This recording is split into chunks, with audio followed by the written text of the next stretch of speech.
Hello, hello, hello. We should be live. Chat, if y'all could please give me a thumbs up so we don't do a big intro like we did last time and it turns out only Twitch was watching it. That was an amusing outcome for what is our typical streams each week. It was like, what was the last time that happened? Was it the cat episode, the cat story about the cats turning the stream on? That was the best. Yeah, absolutely. So if you don't know out there, I found out that I was streaming live and went through and found the cats had infiltrated my streaming room, which is meant to be cat free, and had managed to stomp on the PC and got the bloody thing to stream. So we were streaming out live because of the damned cats. Very amusing. Very technologically skilled cats. So today's going to be a super fun one. Yeah, today is going to be chaotic in more ways than one. So hopefully you're all having a good night wherever you may be in the world, or morning if you're somewhere like really far off. Right, and we'll get to that one, Biofoot. We'll get to that, I'm sure. No spoilers.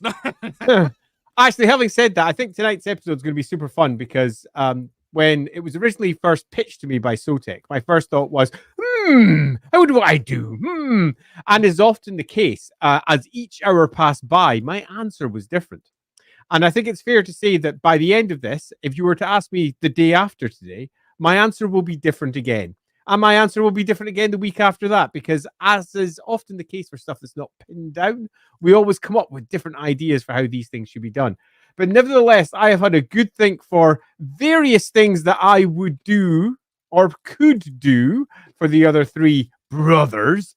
And I'm quite interested to see where they align with what Sotek thinks and what all of you think, because I think that's one of the best bits about this one, is we'd really like you to throw your ideas at us as well. Get into the chat, talk it out, throw out what you think's a good idea. But I will say, I don't know if Sotek has already considered this, but I actually have a rule or two that I think is worth us following to make sure that we don't go too far outside the boxes. I think there'll definitely be some consideration. And like Andy said, this is going to be one of the best episodes for y'all just chatting away in the comments. Cause like, I'm just going to look for comments that I like and just throw them up on screen from time to time. So this is going to be a really, really good one to be interactive, which is what we really have been wanting when possible, is, being able to interact with y'all and not just it be us yammering at you. Totally. It's also worth noting that, as always, if we have super chats, they will be coming to the forefront, because if you're willing to throw cash at us, we're always willing to say, all right, let's have a look at what you say.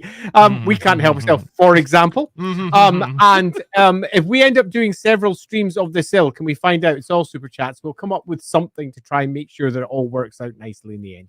Yeah. So Baron von Intenteich.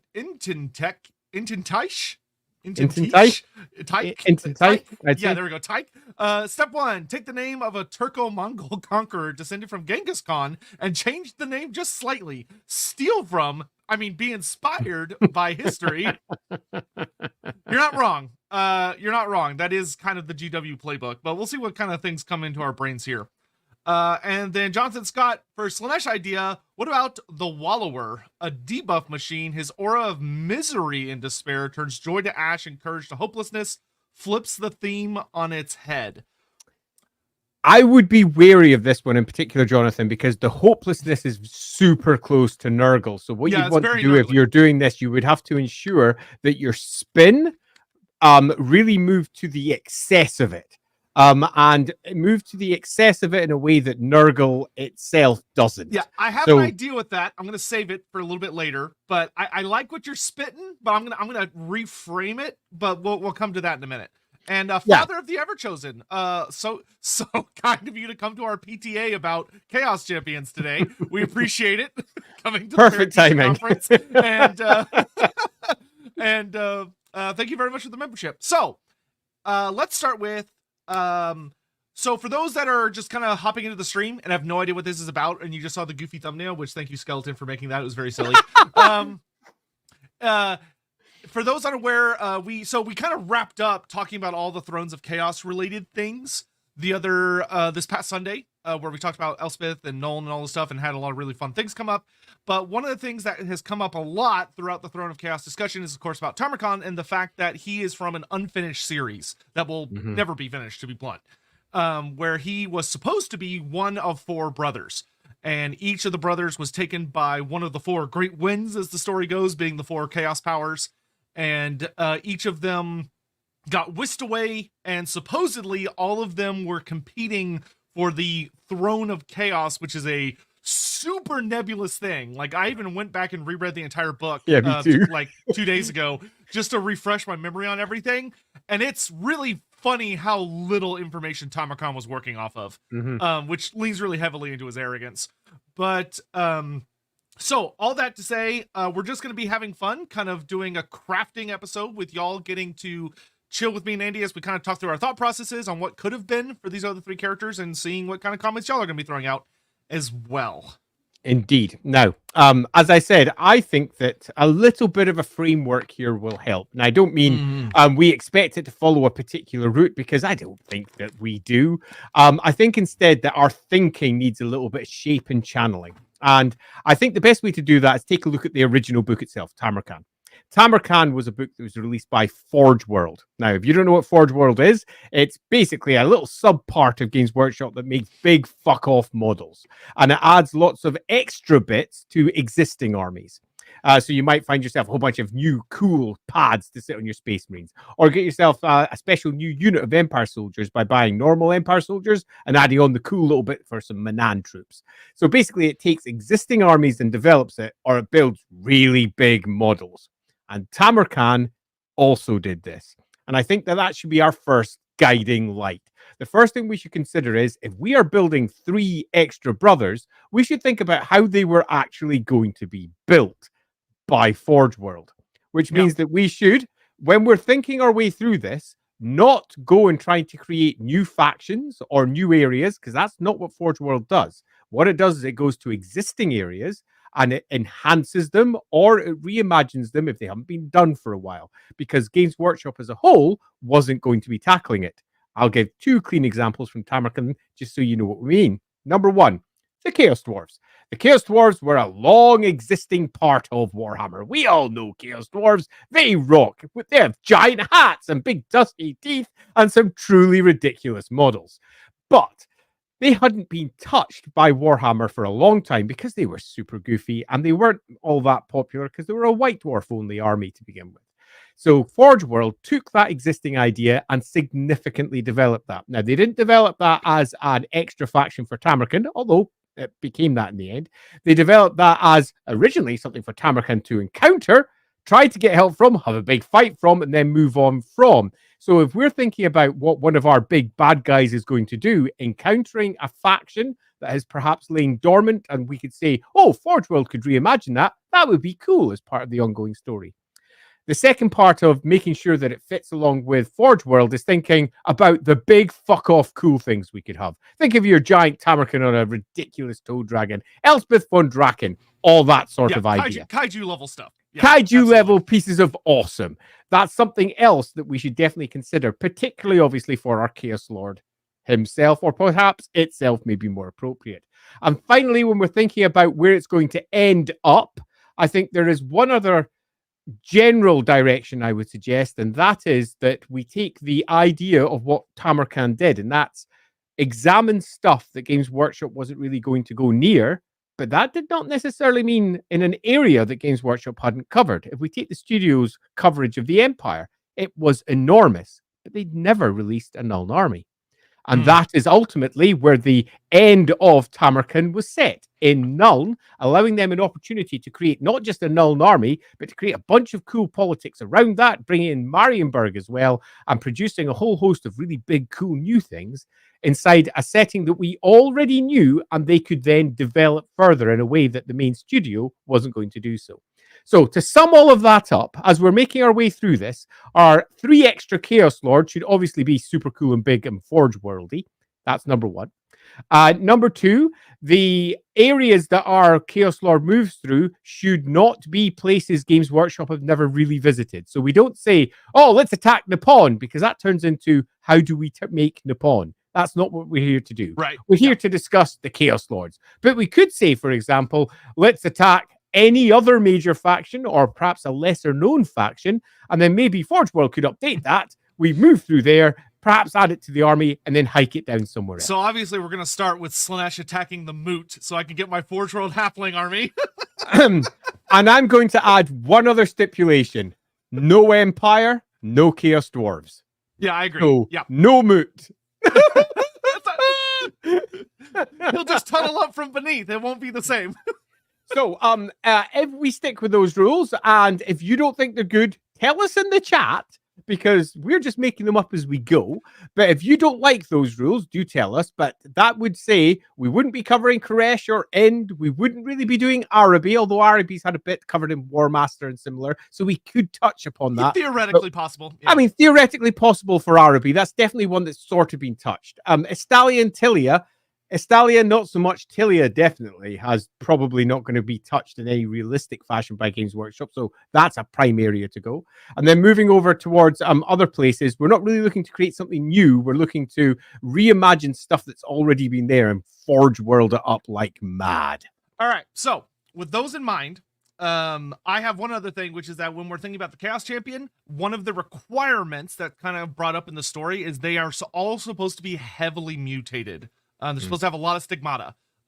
Looking at like Tamurkhan, for instance, and how he's literally just a big maggot boy at this point. Because you're dealing with characters that in the story, when they get taken by the Chaos Gods, because they were already adults by this point, they all get like practically obliterated with mutation in front of their father, which is kind of the Chaos Gods being jerks. And then stolen away. And that was like 4,000 years ago ish. Yeah.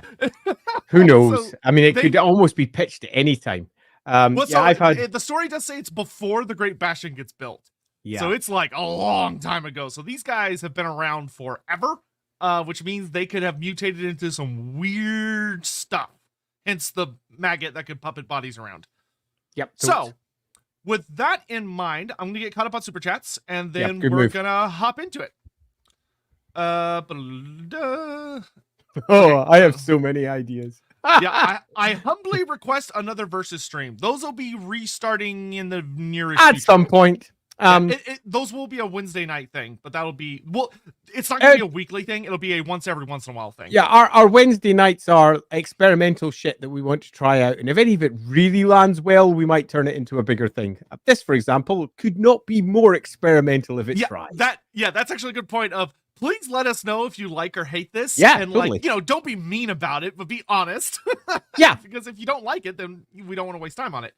Captain Magma, what if Tzeentch's brother was a disembodied floating nervous system? That is actually a really freaky idea.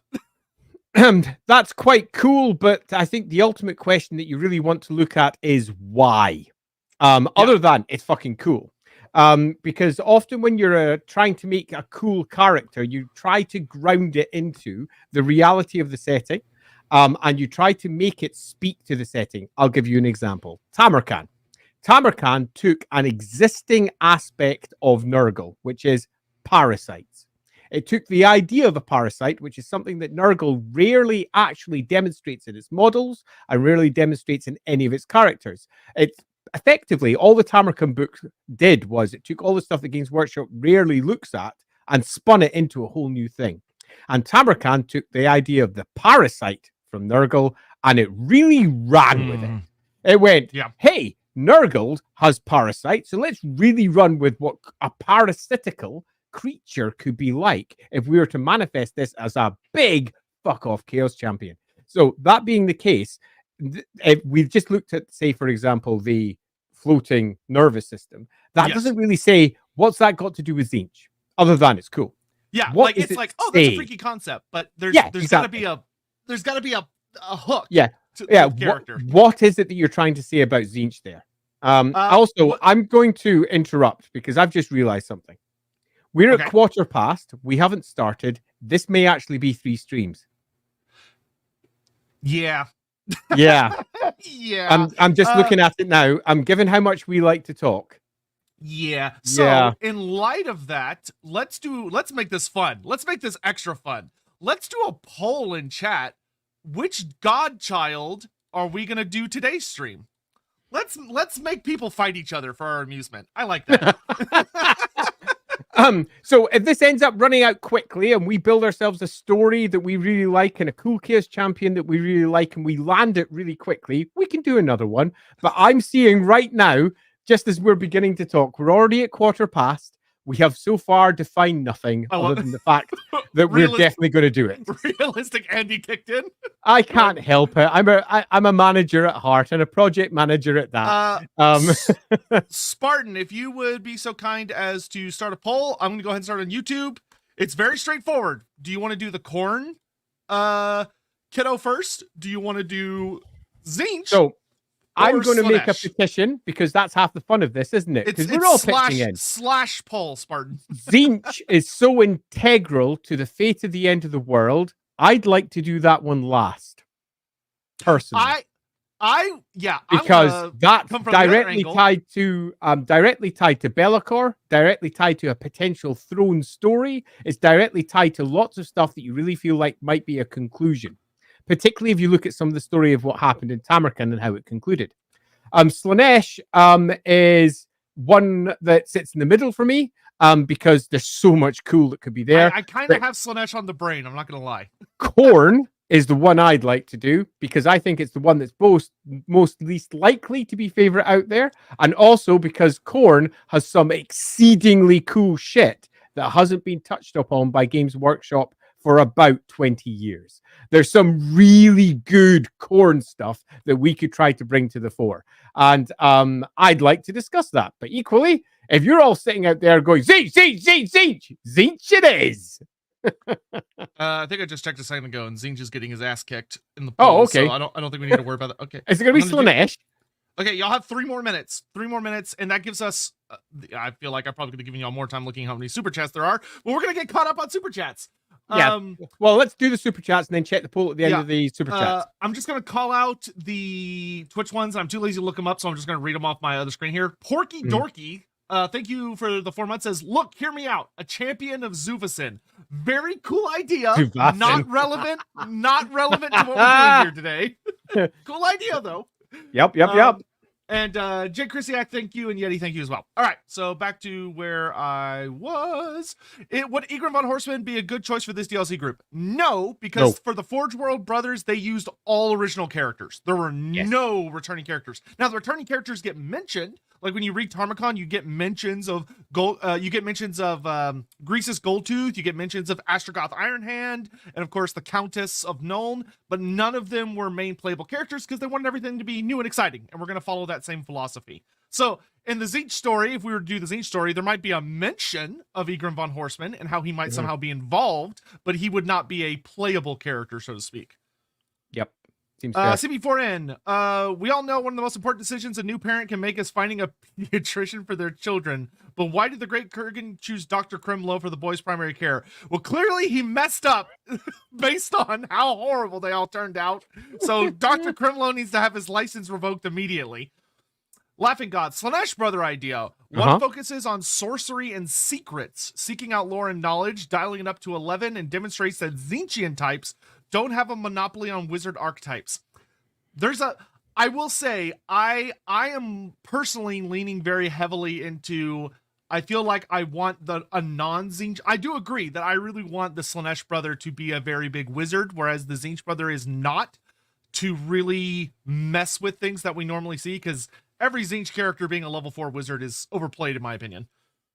Well, he is the god of magic. It'd be like saying you've got he's the god of magic. It'd be like saying you need a good story to have zero magic for the god of magic. In the same way, you need a really good story to have no combat for Khorne.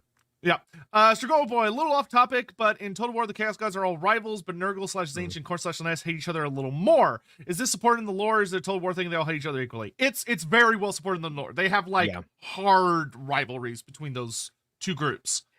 Yeah, and you'll find that particularly because the obvious rivalries would be Zinch and Khorne, for example. That's a classic, obvious one when you look at the actual lore and what it describes. You might think that'd be the case, but no, ever since the very beginning of the Chaos Gods, right all the way back at the first Realms of Chaos books, they were the pairings that were laid out as particularly hating each other. But as they developed the lore over time, it made less and less sense because they started making them more and more niche, more and more focused on individual things and less focused on just the overall chaos of the whole affair. So I can understand why from the outside it might look a bit weird to see those pairings, but nevertheless, they are most definitely the pairings that have been in the lore right from the beginning and are mentioned again and again and again.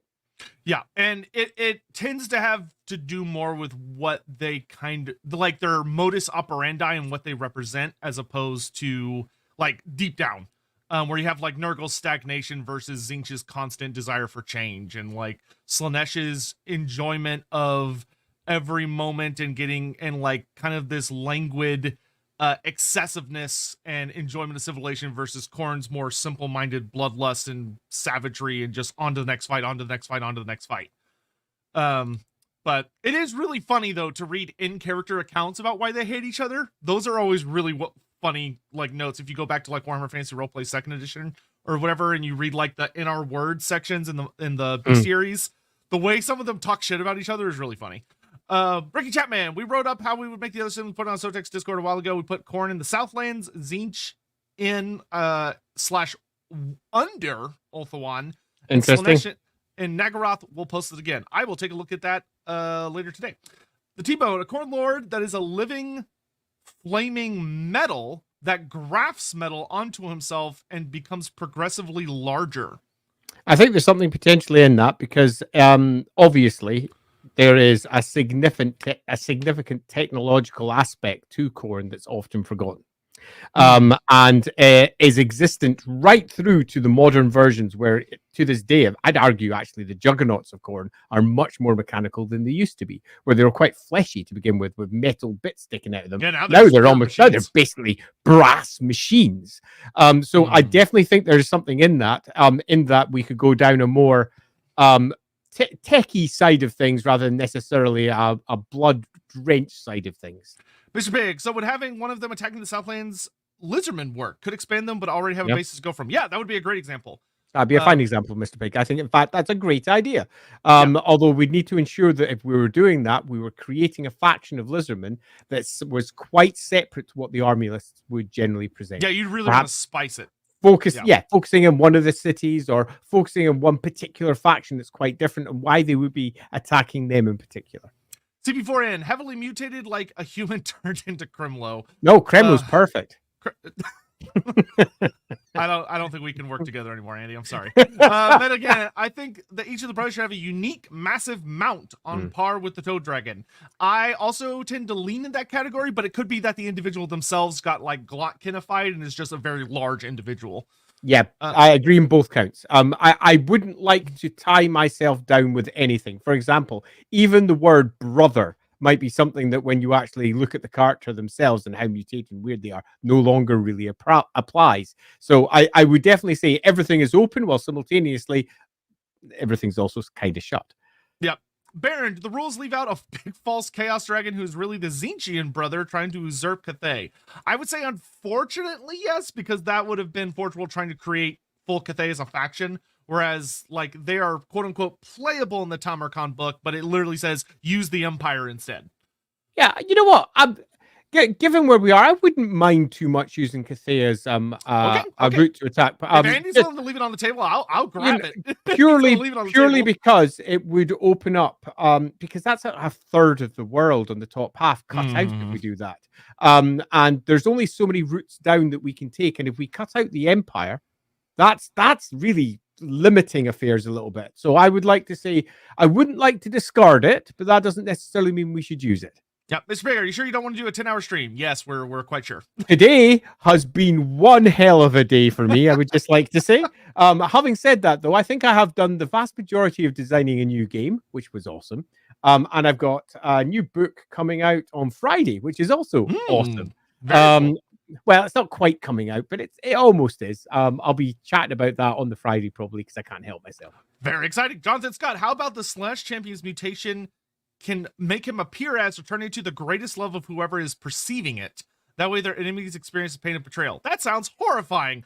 Yeah, There's that an sounds interesting proper. concept to explore there. So there's already a creature in Warhammer that does this. It's called a Chameleon Leech. And a Chameleon Leech Yeah. is marked down as making you see the thing that you most want to see. And then you hallucinate that thing and it comes up and it sucks all your blood out and then you're dead. Because Chameleon Leeches are not small. Big, huge, Nope. massive leeches. But because the Warhammer world is messed up, people made a drug out of them. Yeah, damn straight, a drug called Spit, as I recall. And Yes. yeah, sadly, I wrote that. Indeed, I wrote the whole thing. I wrote Chameleon Leeches as they are. Andy, super fun. The Warhammer world's going to take you to court one of these days for the things you have manifested for them to deal with. I mean, how could you not like a drug that could be, it's just too cool. I think there is potentially something in this because it's already a part of the established Warhammer world, but perhaps we're then looking at not using it as the creature, but perhaps using that as a part of its, I don't know, way of working. Loads of Chameleon Leeches or whatever. All right. We're going to blast through these because the votes have wrapped up, so we'll blast through these so we can get to work on the actual character. Slash Lord should actually be the nervous system in retrospect. Being of exposed nerves means constant agony and sensation. It would never end, always feeling. So that is I would say that's a much better way to approach that concept. Yep. I still feel like there's a lot that I would want to add on and twist with, but I like that more than the first version because that makes much more sense. That it leads very heavily into. That is an example of using the existing Slanesh lore to justify a cool thing. But my concern, that's way too deep. My preference is to try and lean in a direction that's not normally used. And Slanesh is always pleasure, pain, too much. Pleasure, pain, too much. Whereas Slanesh is a far broader deity. So if we're doing something that takes a slightly fresh look at the chaos power, I would prefer to take a slightly fresh look. For that, having said that, though, cool idea, though. Blood for the Blood God, yes. Blood God. I will go ahead and say, as we're going through these, that Khorne will be today's feature. Ooh, I'm excited! It was very close between Khorne and Slanesh, but Khorne came out on top. Hercules would be cool to see a Slash brother focus more on greed, avarice, and amassing material wealth. Almost a character like Smaug. So I have two things to say on that. One is Greasus. And you want to make sure that you created something that wasn't Greasus, and it'd be hard to do. Plus, as I recall, Age of Sigmar's already sort of tackled Slanesh with a large greedy character. They already have a big gluttony character. Yeah, totally. So again, I would be looking to try and avoid something that was obviously tackled elsewhere, but that doesn't mean you can't take a unique spin in this Hercules and take it in a slightly different way. But there would be a real potential of effectively just creating a new Greasus here, which would be less fun, I think. Yeah, I have an idea for a Slash character, but I'm going to save it because we're not doing that today. Khorne brother Oppenheimer type. Khorne Oppenheimer? Yikes. I think that is freaking awesome. And I'll say why I think that's freaking awesome, particularly because we're probably going to do Khorne. And that's that Khorne is not associated with intelligence. And Khorne is not associated with being cool and calm, even when in the most strongest rapture of its anger. But Khorne is associated with gigantic machines, many of which have been crafted, great brass behemoths. And I think that we have something that potentially could be built from that there. I very much agree, and we'll talk more about it in a moment. Mr. Pig, that's how they bring back... I just had there you go. good idea. I just had a really big idea in my head. Okay. Is it Kremlo the Brass Scorpion? No, but I was thinking about Brass Scorpions a second ago, but that's not related to what I was thinking. Though Kremlo, I'm not going to lie, Kremlo did put an idea in my head. That's how they bring back Kremlo. The oldest salon of the Temple City they're attacking, as long as he dies. As long as he dies horribly. Sign of the Emperor could go the Echoed route with the Zinchian brother, a pure warrior who doesn't spells but has an aura of mutating magic around him. Yeah, I would not take in that direction, but it would be a similar potential concept. See, that's one of the reasons I liked Echoed, because Echoed did something different. Yeah, but we already have Echoed. But we have is the equaled, thing. exactly. So it would have to be something very different. The idea of having a Tzeentchian champion who doesn't have magic has kind of been done. Yeah, So and there's also if you're that. doing something new, it's got to be new. Yeah, if you're working on like a Tzeentchian brother that doesn't use magic, and you're thinking about this for the coming like the last week, because we'll just do in vote order. So we'll do Khorne this week, Slanesh next week, and Tzeentch the week Perfect. after. When you're thinking about the Tzeentch brother, you gotta watch out for the two things in the road, which are Echoed Hellbrass and Morgar. You want to avoid both of those guys and being too similar to them. Shadish Throw, whoop! So happy to catch this live. Yay! Thanks for all the wonderful lore discussions. Makes my workday go fast. Well, we hope you're having an okay workday, and thank you so much. Benjamin Khorne desires worthy blood for Khorne, prefers quality over quantity, seeks out great warriors like Wolfric, rivalry with them, fights Kislev and the Golden Knight, expands on the non-chaosy Norska too. So I feel like that leans. Yeah. Go. I like that as a character, but I feel like that kind of starts veering very heavily into Skulltaker's ballpark, as because Skulltaker's whole thing is that he's a slayer of champions. He manifests, he's very unique among the Khorne characters because he actually has like a really strong sense of morals and honor of the way that he tracks people down and challenges them until they eventually cave and fight him, and then he'll usually decapitate them. And he's like got a that feels more like what would Skulltaker logically be up to in the modern era? Like Wolfric declaring himself the greatest champion in the world. Skulltaker should have gone after Wolfric at some point, and the two of them should have had a battle. That would have been a really cool thing to see. Him going down to Kislev could have led to maybe that's how the current Golden Knight's father died, and you can tell a really interesting story there. That to me does not feel like something that really stands out as, wow, that's really different from what we already have. That to me feels more like that's a cool expansion to stuff that we already have.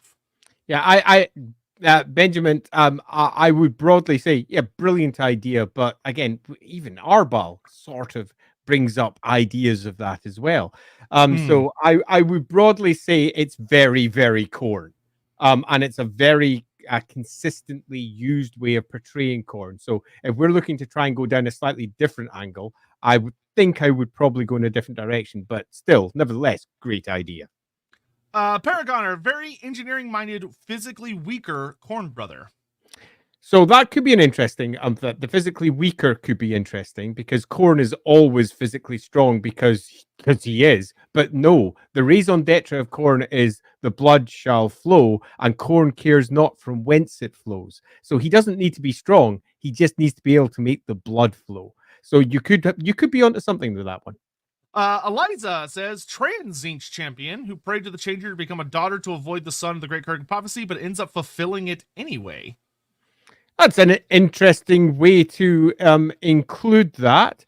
I would be hesitant purely because with magic, the Warhammer world has both significantly fewer trans issues than the real world, because magic can twist and change people and their genders and their individual expressions in ways that simply aren't possible in the real world with the same ease. So it's I think the story of someone who didn't wish to be is certainly interesting, particularly given the very nature of change and the changer of the ways. So I think that could work as a really nice foundation point. Yeah, I will Nevertheless, also say that I do find the idea really interesting of one of the children of the Great Kurgan actively trying to avoid the prophecy, like seeing an issue with the Throne of Chaos and trying to avoid it, which only leads into an even worse problem as they're playing a game against an entity that just can't lose. Fate. I mean, it really is Tzeentch, isn't it? So I'd say thanks, great idea. Make sure you dial into our Tzeentch. Yeah, come back 3 weeks or 2 weeks. Come back in 2 weeks' time because there's definitely something to that. Captain Magma, Khorne Oppenheimer type brother teams up with Ikit Claw to make the biggest Doom rocket ever. Now, this is the issue that I would have actually with potential tech. We would have to avoid two open goals that would be yawning before us, desperately trying to get our ball. And they are number one, the Skaven, and number two, the Chaos Dwarves, both of whom we don't necessarily want to use here because it would weaken the unique nature of the character that you were building. If you were pitching it against the other one, they would have to be really very, very different. And I think that you could build a better character by having them work their own way, doing their own thing, without necessarily having to bring in yet another engineer doing yet another thing. I think you'd be looking to make something unique. But that doesn't mean it's not a good idea. It just means it needs a really good story to make it justified and to also ensure that they don't just kill each other. Plus, we're not really wanting to use named characters anyway. Yeah. And then Slain, and then we're going to get into actual talk about our thoughts. A Khorne brother being in Bretonia as a dark reflection of knighthood, nobility, and chivalry could be interesting. Also, I think we need to be careful about the ideas that make a model Forge World could actually produce. Yeah, definitely. I agree. And I will note that although I like the idea of that being a Khornate type character, that the issue that kind of shows up there is that cleaves really close to what the Blood Dragons their whole motif is, because that is their concept. So I would have to kind of say, and the blood there as well. Yeah, I would have to say appreciate it, but I would probably say no to that just because that's way too similar to the Blood Dragons. And Mr. Pig has just said something that I think is Khorne brother could use blood as oil and is trying to find this appropriate level of blood to power his large machines. I think I have an idea. Okay, this is going to be the last super chat, and then I'm going to be ignoring you guys for a minute. I would kind of like the Khorne brother too, when he or she dies, just explodes and spread bloods to all around them. They then possess another body through the blood or be a swarm of blood leeches. Leeches seems more Nurgle though. I will say that leeches as a Khorne concept would be something fun to explore, but I would not do this with this character because I feel like that would just cleave way too close to Tamurkhan, who's quite literally just a different kind of leech. I think if they were separate, I would like that, but I think that cleaves a little too close. So, Andy, what's your idea? So first, before we go on this, I'd just like to say, kind of loving this. This is lots of fun. So my idea is actually going to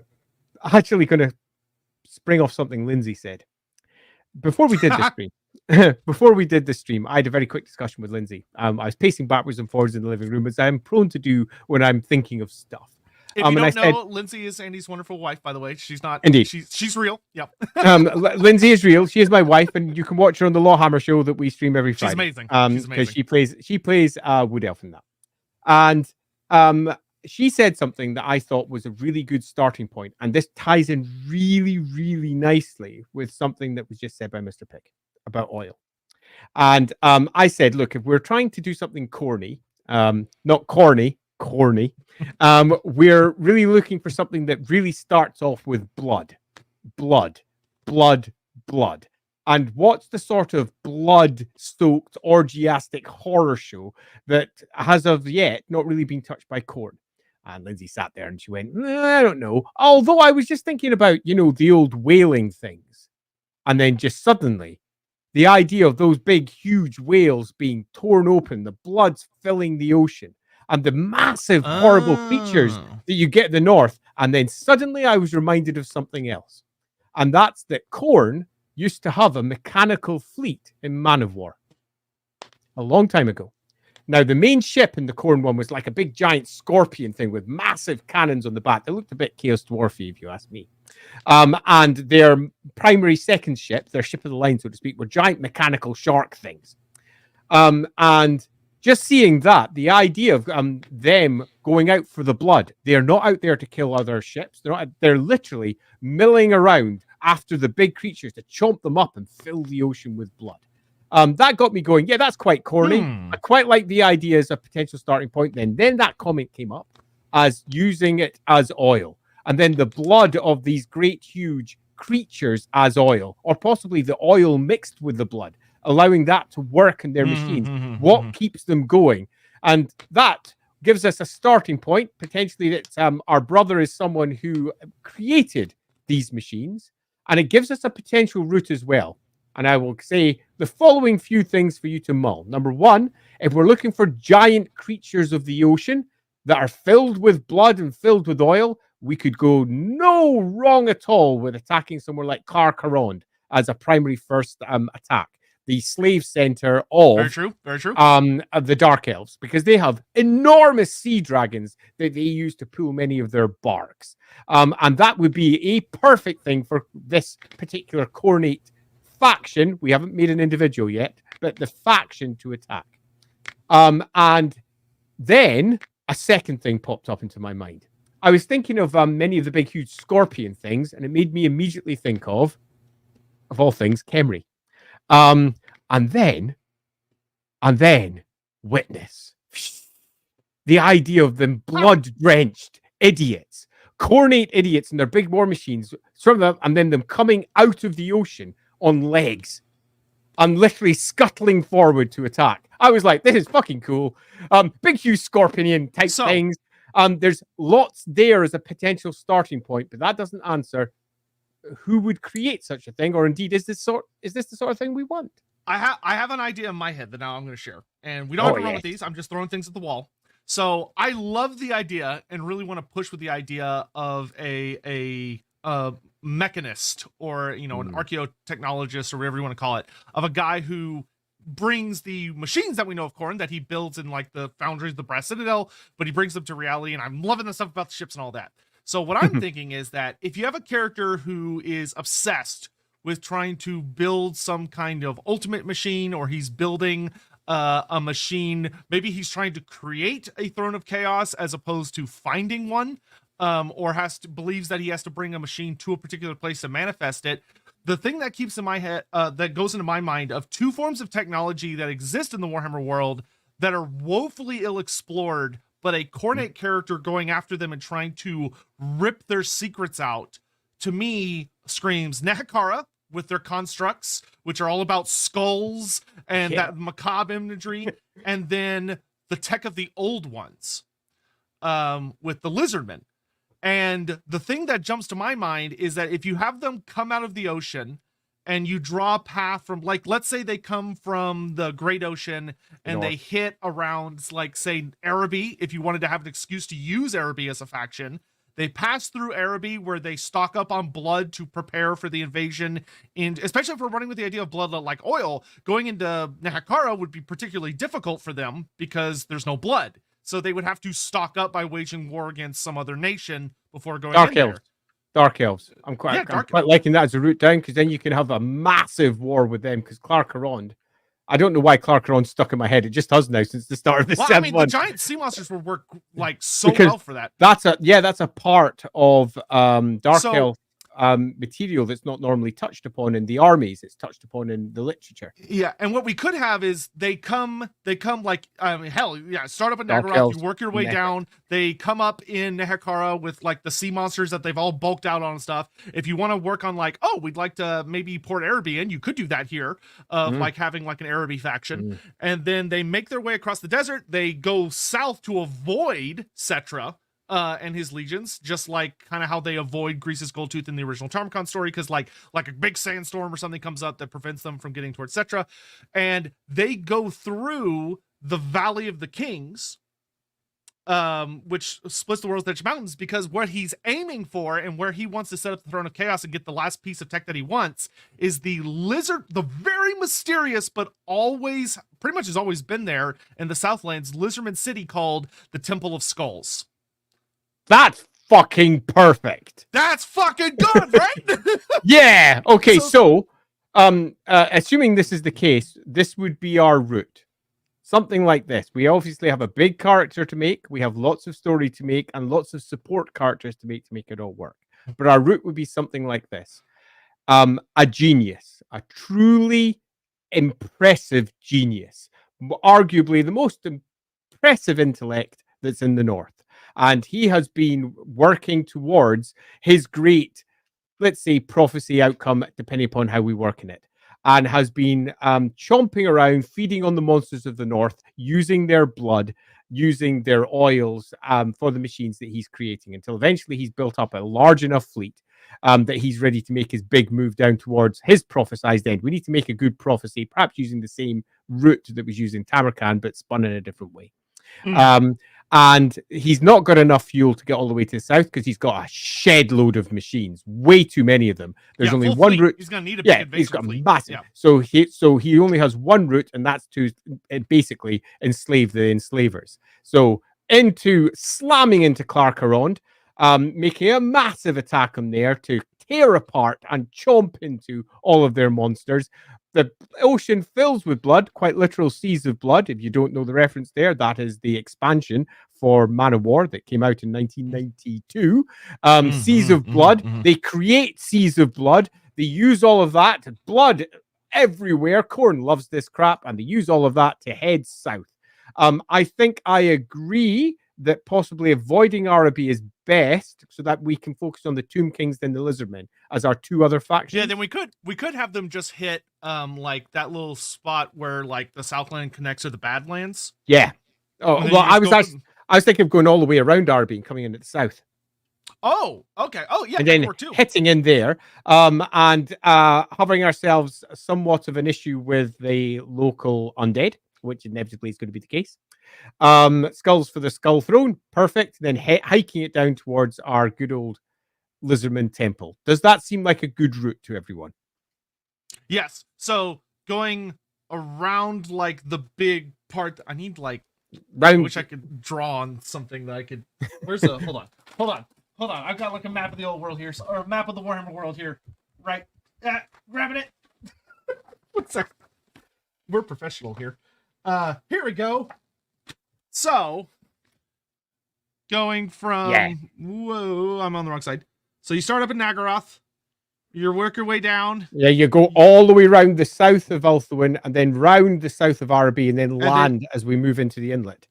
Okay. Oh, God. I have to like... Okay, so go like here. So near like El Kalabad. Yeah, somewhere around there. Yeah, and then you go up through the Land of the Dead until you hit the pass through the mountains where they have like the giant statues that come to life. And then you come down, the Temple of Skulls is right there. Like it's such a big, it's marked on the global map. It's considered such a big deal. Yeah, that's perfect. Yeah, that works really well. Yeah, that's a nice, pretty direct route. So if you don't like the idea, please do mention that in the comment. On some super chats. As you're doing that, I've a few things to say. We have nowhere near even come to deciding who this person is. We clearly have ourselves assuming this is where we go. Someone who is an admiral of sorts, or has an admiral who he has employed to run the whole affair while he does the thinking behind the scenes, creating the machines. He's heading towards one end, which is his prophecy, which is ascending upon the great throne of skulls, his throne of chaos. So it's not going to be the throne of decay in his case. It's very much going to be the throne of skulls that he's going to hopefully create in the heart of this Lizardman city, which means that he's got ideas, he's got plans, he's probably got charts, he's been considering how to build it for ages. There could be a whole host of things that he needs to collect first, like the Archean artifacts that he is organizing and putting together to ensure that once eventually he travels all the way down south, he's got it all in place. So please do drop that all in on comments. Drop your extra ideas. I'm going to bring up a single one from two of them actually that are just there. I did back in the day, although because we're in water, you kind of can't help but mention it. I also wrote an enormous article on the Navy for Warhammer Fantasy Roleplay, so the Navy was very much in my mind for some time. And there was another one which I thought was a really nice idea. Let me see if I can find that while Sotek looks at the other ones. See, Quaid Burley says, what is the significance? Oh, okay. Here's one. What's the significance of the numbers 6, 7, 8, 9 in relation to the Dark Powers? Since today is Khorne, how would you connect the number 8 to them? Yes. You could very easily in the story. As far as why those numbers in particular are important, that might come from Michael Moorcock, but if it doesn't, then there's a long established concept in our world. It's because it made for interesting unit numbers. There you go. Okay, so the units of lesser demons were just bought in groups of like 6, 7, 8, or 9. A holy number seemed to be something that was quite fun to add, so they added it. They used 6, 7, 8, and 9 for the 2 chaos books. It's as simple as that. There was no greater, deeper meaning or relevance beyond that, really. Over the course of time, there was a whole host of folks who kind of regretted it. I know somebody who's repeatedly said they really wish Tzeentch was number 8 because that's really spoke to the 8 winds of magic, the 8 directions of chaos, 8 change. Yeah, Tzeentch and Khorne really should have been swapped. They really should have been swapped around the other way, but they weren't. So it is what it is. And other folks said that Nurgle should be 3 because Nurgle should be 3. Yeah, because Nurgle should actually be 3. And six sounding like sex is a really weak reason for it to be Slanesh. Yeah, but to be fair, like sacred numbers, like that's a concept that exists in our world. There are a lot of faiths that have deities Yeah. that have like sacred numbers associated with them, and it's always random nonsense. I mean, like if you're like Christianity, like 3 is considered literally a sacred number. It actually dictated a lot of laws in musical theory for hundreds of years. Because thirds were considered sacred and good. Major thirds were very, very popular. Ricky Chapman, for Khorne, we love the idea of a teacher that makes higher quality Khorne berserkers, showing others the best way of slaughter, making blood flow, maker of champions. I will say the idea that he not only can create machines, but he can augment warriors under his thrall as well, to make them into more horrific and more effective murderers. I like that a lot, and that leans more into that kind of genius concept. That immediately gives you a new special unit. Yeah, that gives you some, and a champion as well, like a good hero type character. Hoplite 8, Khorne Brother, a masochistic, interesting engineer that builds machines that locally counter magic or has a mutation that gives off pheromones that turns enemies violent against everyone, even their own side. The second thing, that's very Scarbrand. Scarbrand has that as kind of one of his big MOs, is that he makes everybody around him go crazy. But I would say that being Khorne, the idea that he has discovered a way to power the machines and that they are very resistant to magic, I think would make him a particularly solid antagonist for the Tomb Kings and the Lizardmen in particular, and also fit very well into the Khorne theme, is that he, because of either the metals he uses or the way he builds them, they are surprisingly resistant to magic. I think works really well.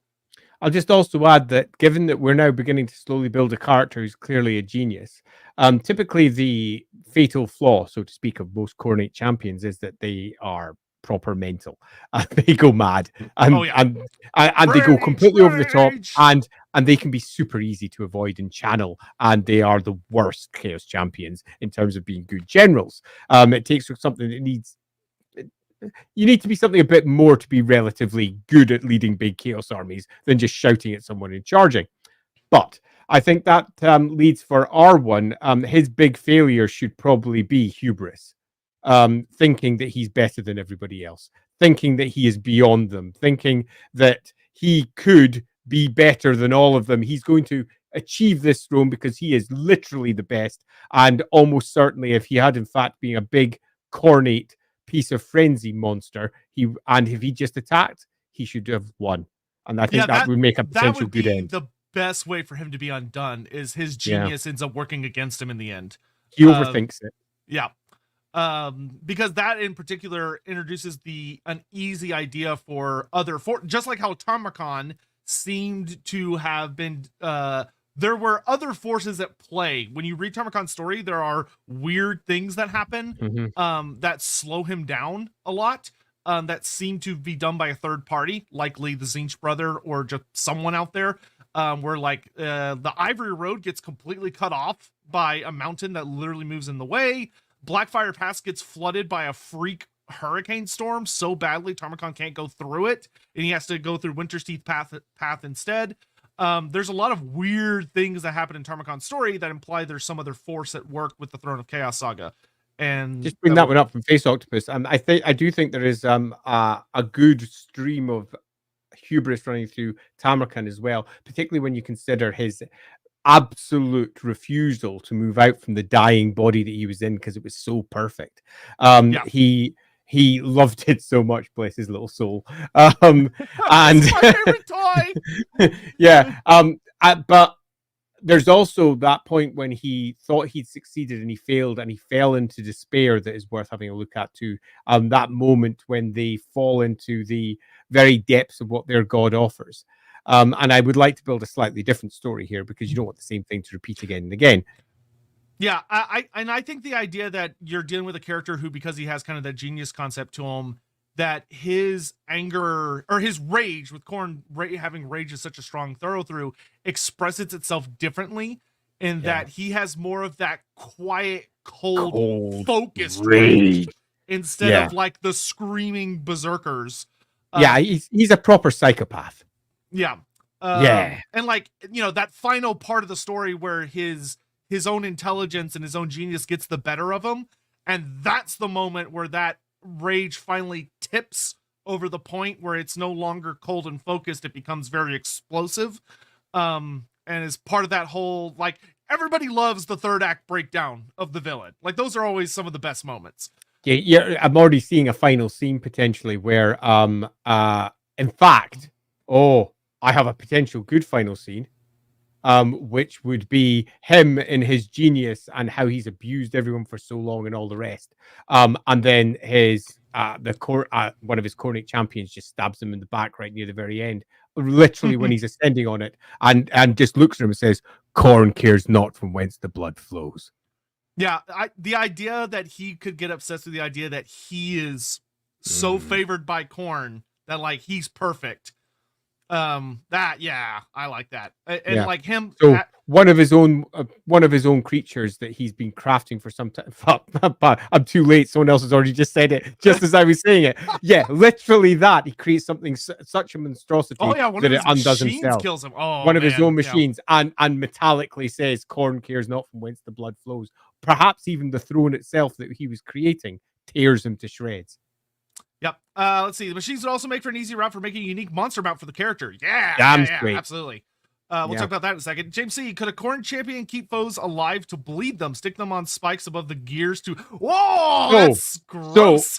So James C. It's funny you should say that, because the second I was thinking of witness, I just had the idea of one of the war machines having 7 or 8 blood bodies bags hanging up upside down. Like the blood bags, much like Mad Max was. And when you consider how gross and nightmarish the Tamurkhan tabletop models were and the art was, that would be perfect. A whole bunch of bodies hang upside, their throats slit open so that they pour blood down into the engines to make the engines churn more and mix with the oils that are down there. As various Khorne people are chanting away, "Witness!" but not witness, some equivalent. As these big, huge, clumpy machines are stomping across the desert. It's just too cool.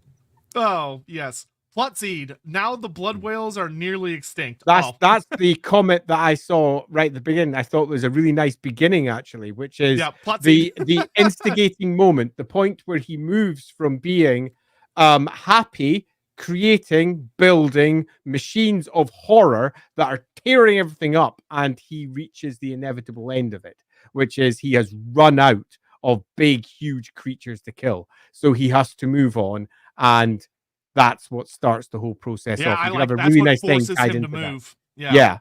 And then trying to find the next place, finding the Dark Elves, perhaps even getting a Dark Elf ally out of it as a way of getting rid of the fucker. Because we all know that Dark Elves are above them all, super arrogant in a way that would make this guy...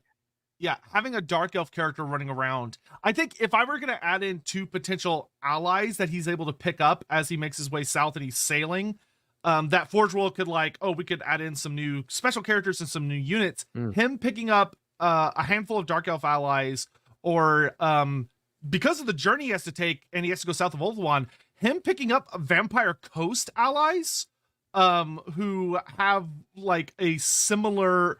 who he is able to make an interesting... Too many factions. Too many factions. Yeah. You want to keep it simple? I'd really like there to be like a Chaos Dwarfy thing, though, where it's like a faction we haven't seen in a long time gets like a minor supported range that comes with. Well, yeah. I mean, along the route, you wouldn't have... I mean... I feel like the Vampire Coast is the only thing that would kind of be along that route. I mean, it's really far south in comparison. That'd be going quite out of it to go back to it. I mean, if you run with the story that like there's a fleet attacking like on its way back from plundering Ulthuan or something to kind of expand what the Vampire Coast actually does in universe, it'd be a lot though. I'm not going to worry about that for now. I'm going to put that as a I mean, some people mention you could just do Araby and like Arabian Corsairs join up, or you could take one of the unknown vampires from the south. Southlands vampires. Building ourselves. So we're riffing on an established army, basically undead. Yeah, Heraktes or Matmaces. Matmaces, that's his name. Okay, and we take it further, and we have Matmaces be the faction that they have to move through. So that means we effectively get ourselves a new mixture of vampire counts I and like Tomb that. Kings. It's a vampire king, Tomb King, vampire king, vampire count, Tomb King army in one, with a host of new vampire models added on the top. That would be pretty hot. Because that means that's something Forge World could make, because it would use the existing models that were being sold for Warhammer, and it would give you a bunch of kits to turn them into his version of the skeletons or his version of the whatever. we could always do the fish fin. Make the fish fin official. I mean, if we were doing this, we couldn't avoid mentioning somewhere. yeah. I'd have to, like, I would be super tempted to be like, they could totally do it, but the realistic part of me is like, they'd make a fun reference in the background. Yeah, that's exactly what would happen. Necromancer Kobold, if we use a Techno Advanced Core Brother, I'd like their end to beat the hand of orcs due to the idea of death. I think it'd be, although I like what you're putting down of them, like, they would probably run into some greenskins running around. Like, probably an attack by savage orcs is one of the fun kind of like little bonus fights you have along the campaign, because the Tamurkhan book actually has like several fights thrown in with like the Ogre Kingdoms and the Greenskins and Border Princes and Cathay, where it's not like the main focus of the book, it's just kind of a bonus thing. A bunch of like maybe like a group of forest goblins or savage orcs could be really fun as just a big thing there. Or actually, forest goblins could be particularly fun for the Khorne Brother to fight, because they kind of have that interesting, like, following, like, the treads of prophecy with all these 8-legged creatures coming out to attack them. There's something there. Oh, no. We capture one of those bad boys and we machine it up. Oh, machine up like an Ragnarok? Yeah, with like mutations sticking out of it and big, huge and steam and and using that as a potential route through. Yeah, there's definitely something to that. Yep. The big gouting. But I will say, I think I'm really sold, Kobold, on the idea that it's one of his own creations that gets him in the end.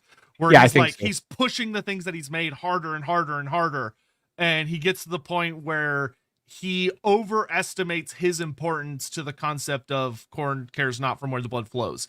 You know, he's like, he thinks he's a Valkia, but does not consider the fact that Valkia properly defends and understands her title. Where he's like, I'm going to be the right hand of Khorne. He'll ascend me, and like, I'm too important for, to be turned against. I don't think it's I think he's just so caught up in what he's doing, he doesn't realize what he's created. He's created an absolute, created a complete bloodbath. Yeah, Adam Russo, maybe he's trying to create a machine fueled by blood that would allow him to bring it to the Forge of Souls and then use it to create his perfect weapon. I think you could go with that. I think just cannibalizing the tech that he finds in the Temple of Skulls and like hearing little legends of what's there. And I think the idea of him, instead of being like, where Tamurkhan was all about, he followed a prophecy and was trying to follow a prophecy to its conclusion, having the Khorne Brother be this kind of arrogant genius who says, no, I'm going to make the throne. Like, I will break prophecy to my will, and I will create a throne that will allow me to ascend, because Khorne cares not for these wizards and witches and their prophecies and their magic. I'm going to make it with my own hands. And that really blowing up in his face. Henrietta, butter voices like champions, Musselburgh boy in the house. I have no idea. Hey, Henrietta, I love that because I am so confused. Yeah, cool. Butter voices like champions. I mean, this is like some sort of haiku that I know. I feel like this is one of those like what do you call the people that like sleeper agent phrases? I just read out loud. You've just accidentally unleashed a spy somewhere. Yeah, apparently. Hammond, what does Scarbrain like to eat? Corn tortillas. Corn tortillas would probably unironically be delicious. The team a little off topic. What is Khorne's opinion / relationship with vampires? Does he? They let the blood flow. Khorne hates nothing that lets the blood flow, as long as they don't use magic. Yeah. So there are when you go and read into the lore, there are various authors who have tackled it in different ways. There are heavy notes from like the followers, should we say, of the dark gods that do not like the undead. Because chaos, the at the end of the day, chaos is like, the way I like to think of it is that chaos is different expressions of life, but it's life running boundlessly without limit. But all of them revolve around different concepts of life and living and embracing life and taking it to extremes. The undead are the opposite. They are dead. They are the true nature of no change, no emotion, no passion, no anger, just sitting there.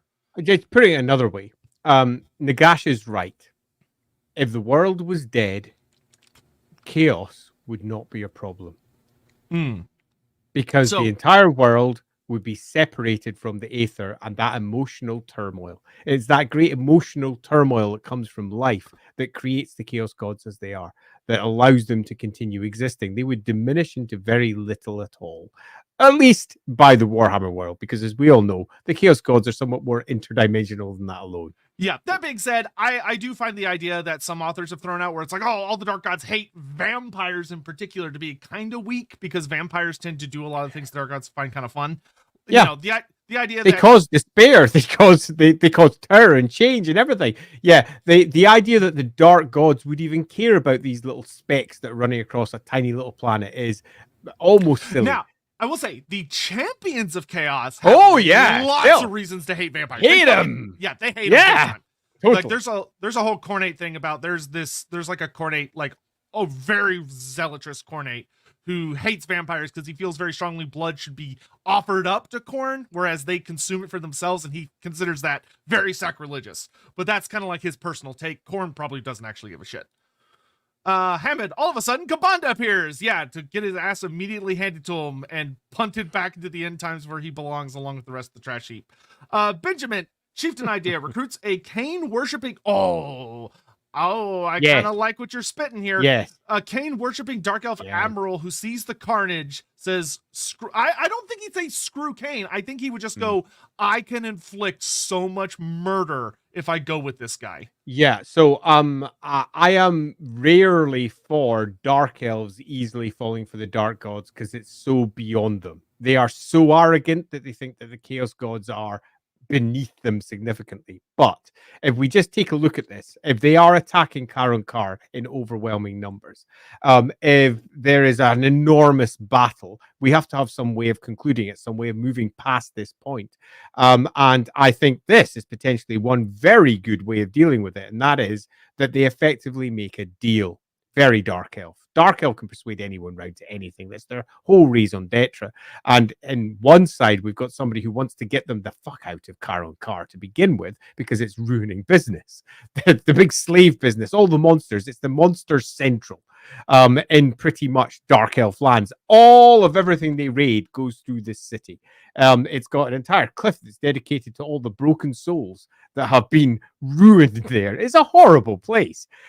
So having somebody effectively be a personification of Dark Elf interests in this particular issue. This is our admiral person. Yeah, I would love that. This is kind of your almost the idea that you have a character where this Khorne, that would actually be a great way to show how fucking intelligent this Khorne character is.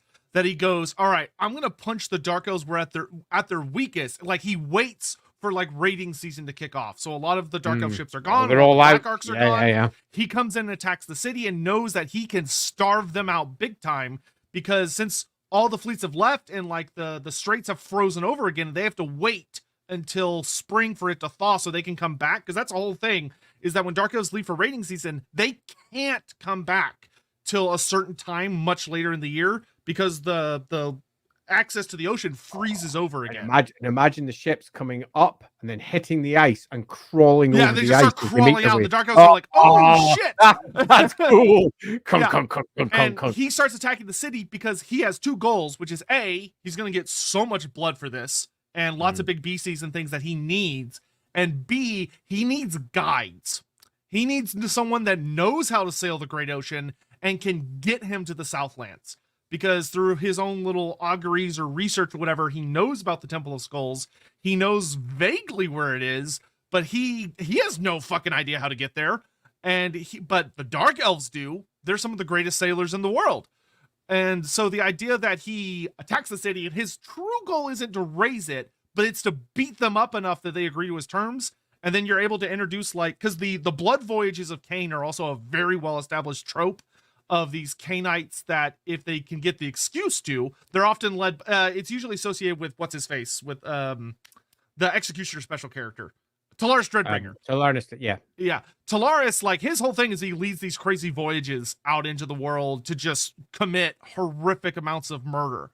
But the idea that Talaris is gone, so you introduce a new big Cainite character who goes, yeah, sure, I'll lead you guys down there. And of course, he has his own objective.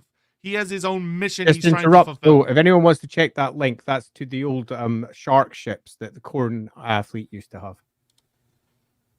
Oh yeah, the big mecha sharks. Yeah, I had those crunched down on me in the Man of War video game. Great video game, by the way. Super fun. Yeah, it's quite fun. Yeah, I like this a lot. So like, kind of one of the special characters that is assigned to his faction, and that also allows them to drop some bonus Dark Elf units. Not a lot. Like I think you'd only probably get a handful of new units, or maybe just a character, but it would still be super duper fun. You get a cool model out of it, and they could like ride a Manticore or something, or some kind of new exotic Dark Elf creature. Like a sea dragon. Oh, we could get like an official Dark Elf sea dragon model. That would have been nice. Yeah, that'd be pretty fucking cool, wouldn't it? Okay, so I have one other comment that I'll add to that one. I'm not sure I like the idea of him having that as a clear plan because it's stupid. Because if you actually look at it, there'd be better ways to approach the Dark Elves. I think a better way to deal with it would be they are there. He's there for what he's actually there for. The obvious thing, which is getting access to all the dragons and the blood. It's the only route that he's got to fuel his ships, or his ships are going to come to a halt. The whole thing is going to grind up into nothingness. He's run out of the big stuff that comes from wherever he is in the north, and he's come down. He's got his route through, and it's the Dark Elves that talk him out of it. And in turn, he is super clever, and he listens to what they say and goes, yes. Okay, you give me the slaves, you give me the dragons, I'll go because I want to go down here and help me along. I am out of here. So we get ourselves a lovely big huge battle. We get ourselves the Dark Elves doing what they do best. The Dark Elves are known for being able to persuade anyone round to their way of thinking, and also the certain level of arrogance that they have, that they think they're better than him anyway. I think that would be especially good because you'd get to have a really cool set of scenes of like the Dark Elves with their backroom debates. Of you have some of the Dark Elves being like, no, we could beat them. You have the one Dark Elf being like, guys, we've been under siege for a week. Like, if Malekith is going to come down here himself, and if he has to come down there and resolve this instead of us doing it, we're all gonna die. Like, we need to get our shit figured out right now. Yeah, totally. Yeah, that'd be super fun. Sign of the Emperor. How about a Khornate who uses biological weapons, bloodborne pathogens that drives people into a rabid frenzy and is highly infectious? Maybe have it be like rabies and used to break enemy alliances. I will say that I could see the idea if he's augmenting people and he's augmenting his own soldiers, the idea that he does something along these lines where he's able to mess with people, not just by like grafting machine parts onto them, but quite literally to, I don't think I would go the full pathogen blood and route. oil. I'd go blood and oil. I would smearing them with blood and oil and they go out of their heads. Yeah, like I like the idea that yes, he has the ability, or he has like an underling under him who specializes in driving his troops just fucking mad. And like he's like, oh, this fight's, the Dark Elves have a bunch of those fucking big guys with the Blackguard have shown up and they're holding the line. I think the crazies. Yeah, I think one thing that we need to drive home here is that these are fundamentalist religious lunatics. They are literally worshippers of the chaos gods, and we often forget that when we build chaos stuff. We often just go, oh, it's just a bunch of these troops and these demons and these things, and yeah, that'll do it. No, these are crazy religious lunatics smearing themselves with blood and oil and going into crazy frenzies. That sounds awesome. Yeah, I do like that. Jonathan Scott, how about, and like, hell, and I will say, you could run with the idea that he does have, like, one of his abilities is he literally, like, his big machine vomits out a bunch of this blood oil, and the people that get hit with it do go into a murderous frenzy. Oh, yeah. And start attacking the people around them. So I do like that. Jonathan Scott, how about he has a shark-themed mutation? As far as what he would actually look at, yeah, We're going to have to cover what he looks like at some point. Yeah, we'll do that here in a second, actually. Lycor Gaming, Khorne, number 8, has 8 limbs. Can be a spider creature that burrows into skulls to be their new host. Gross! That's cool. Gross. We're trying to avoid duplicating Tamurkhan. Yes, that's very Tamurkhan-y. But I will say, it's just an isolated creature you can run into. Super gross. I like it. So, that's actually one of the reasons why the scorpions, spiders, and similar things often got picked up by various Khorne models. So, I definitely think it's worth us using that as we make our way from one place to the next. Yep. A Khorne brother that likes to wear human skin. That is a trope that does exist, that kind of cannibal type trope. I think for this character, maybe it's bile. Yeah, that could maybe work for like some of the one of the little units under his command that you have, where you have like a unit of flesh wearers, who like it's a classic. Yeah, you could like that could be a fun lower tier unit for him. Is that you have like a unit that like uses the leftover bits being flesh. He doesn't care about the flesh. He uses the blood and pulps everything that's inside of them. And maybe there's a unit of Khorne creatures that like wear the skin of the people, the skin he casts aside because he doesn't need it. Because he uses the bones and the organs and all the other stuff. That one guy, it would be cool to have this lord fight against losing his mind during the campaign to the Temple of Skulls, and ultimately failing, becoming part of the circle at the end in the end. I will say, I do think there'd be something interesting about that when he gets really angry, there is a part of him that has to fight against just losing himself to the rage. And it's something that he's very good at. And then as part of that third act breakdown, there is a part where he does kind of lose himself to rage. But that would have to be very, very, like, that'd have to be late in the story. But I don't think it'd be I feel like it'd be kind of some fat that we could trim. Yeah, so loosely, if we're looking at attempting to characterize him, I would say that perhaps he is somewhat of a pontificator and a bad guy speech maker. In that he likes to talk out his things. He talks them out, he says this thing, he does the thing, and that's ultimately what could end up being his undoing when he's down there. And he's saying, haha, I'm going to succeed, I'm going to do all this stuff. Yeah, you're dead in the back of your neck. You should have just fucking gone up there and done your fucking job. But he didn't. He sat there pontificating. Yeah, could you imagine if like the last scene is like I don't know, there's a relic priest or some great salon or something at the final fight in the Temple of Skulls, and like he's talking at it, and he's like just rambling, and like the thing behind him just has gone too long without blood. I think even better. I think he's killed the Slan. And he's just talking at its body. He's placed the Slan's skull on the top of his throne. He's done it. He's literally got everything. And he's won. And he turns around to say how he's won. Look, I've won. But instead of just taking his win, he gets stabbed right in the guts. And he collapses, and the blood fills the whole thing. And because there's no one on the throne, no one ascends. Yeah, it just like starts collapsing into itself. And the whole thing goes into this great, huge, I don't know, hellhole. Yeah. CB4N, why did this nautical Khorne brother stop to attack Harkin? He was after his pieces of meat in his hand. That's a good one. That's a good one. That's a very good one. Captain Magma, look up your Eurypterids, prehistoric sea scorpions. Very spiky, very corny, oceanic, and a good play on the Tomb King scorpion constructs. I'm gonna let Andy look those up real quick. Yeah, I'm looking up right. Will his name be Canola? Get it? Canola oil. If we were writing this in like 89, yes. They're gonna make fish and chips the evil fucks. Not fish and chips. Sign of the Emperor. So we're thinking along the lines of something kind of like Perturabo with a Khorne brother, cold and calculating, but mercurial and volatile. A volcano bound by iron discipline, fueled by bitter resentment over rage. I think some of that, yes, but not all of that. Perturabo is a super interesting character, and I think they went to some really fun places with him. But cold calculating, yeah, I think that very much fits him. Mercurial, yeah, I think that fits him as well. Volatile, yes. But then a volcano bound by iron discipline. Not sure he's got iron discipline. Yeah, I don't think discipline would be his. And I also don't think he's fueled by bitter resentment. I think, if anything, it's quite different. I think he's fueled by his own brilliance. He's fueled by his own ego. He is a proper. Yeah, he wouldn't. Psycho. He wouldn't have the trauma background that Perturabo does.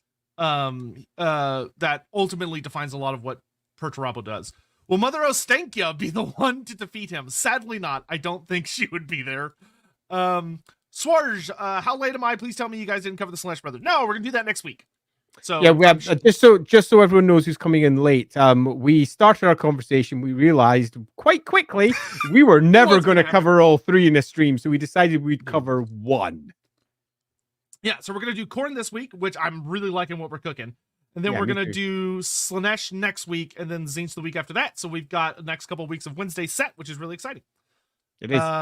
Oh, it's a super fun topic I hope you didn't submit that twice. Just took us a minute to get to it, but thank you very much. We really appreciate the support.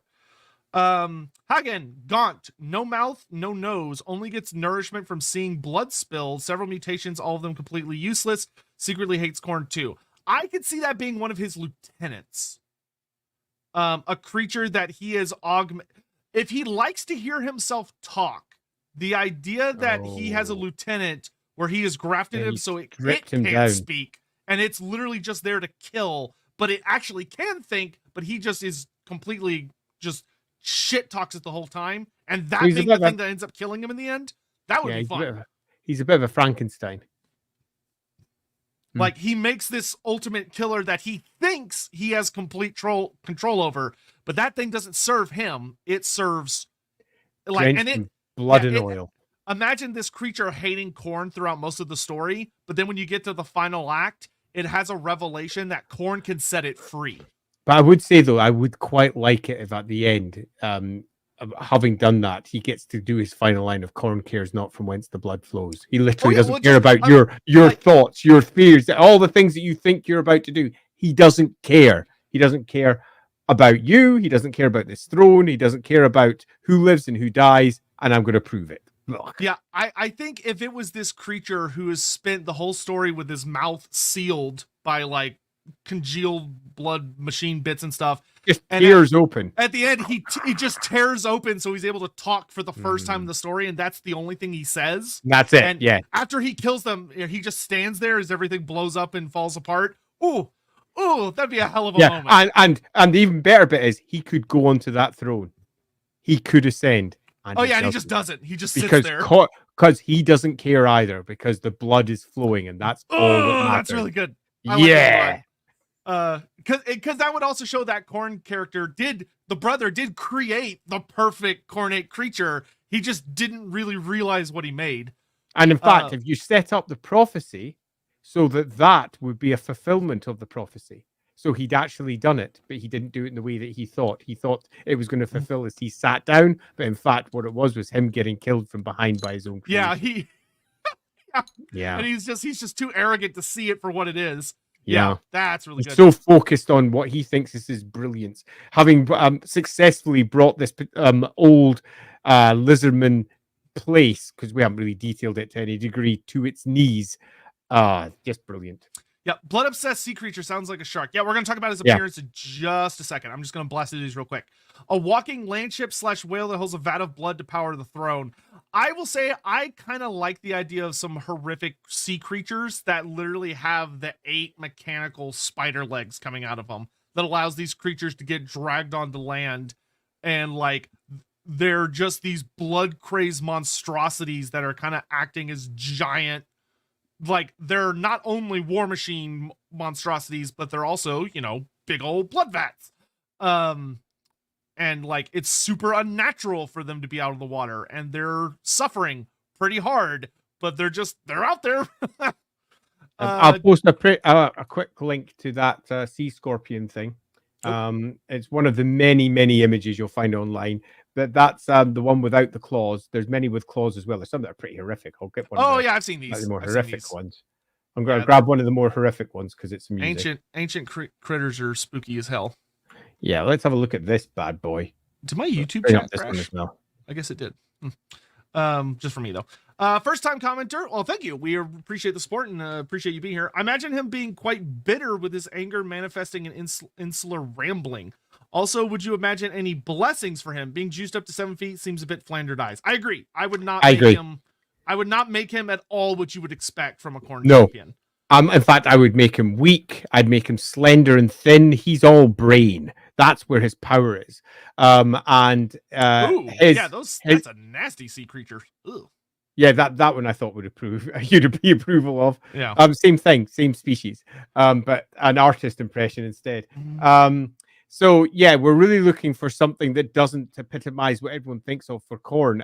He isn't the one that makes the blood flows; it's his creations. So in many respects, he's like one of those double models. So it's him; he's on it, but it's all the stuff that's beside him that's doing all the damage. Yeah, and that would also be the best way, I think, to introduce him in the story. Is you start with like this big hulking chaos champion who's super big and crazy and powerful that's trying to kill him to prove like I'm the greatest champion, and then through outsmarting him and using his technological marvels, he just rips the dude apart. Is fun. Sugar Boy, he gathers a certain crone and her blood-loving witches, kind of how Tammy allied with the Chorfs. Oh, you would not want to use, it'd be fine to reference characters that are like well established, like Hellebrand is who I assume you're referencing, but you wouldn't want to use them. You'd want to use someone that's like just below them. But I think having a notable dark elf contingent that maybe has some witch elves, maybe there's a hag. And, I wouldn't. I'd go for if we're doing the going or for a just slightly different Corsairs. army. Yeah, you go for a Corsair and Monster army, Beastmaster and Corsairs, because Yeah. you're looking to build a unique, different army, and it'd be the army of Karen Carr. Karen Carr, am I beginning to lose track of my Dark Elf cities? It's Karen Carr, isn't it? So you. Yes. I'm going to check it just to make sure I've not gone mad. Yeah, it's late over here. Clark Arand is the one over in the mountains. So yes, it's Karen Carr. I'm going to go check which one it is. I'm pretty sure. I get those two mixed up. I do as well. There's Clark Arand. Most sprawling. No, I don't think it is Clark Arand. It's Karen Carr. Yeah, that's what you said. Yeah, that is. I'm just double checking just to make sure. Bearded Freckle, after his children are struck down, the Great Kurgan goes into despair. The man thing is then offered a great deal pact and is reborn for the Great Rat. He was escaping all along.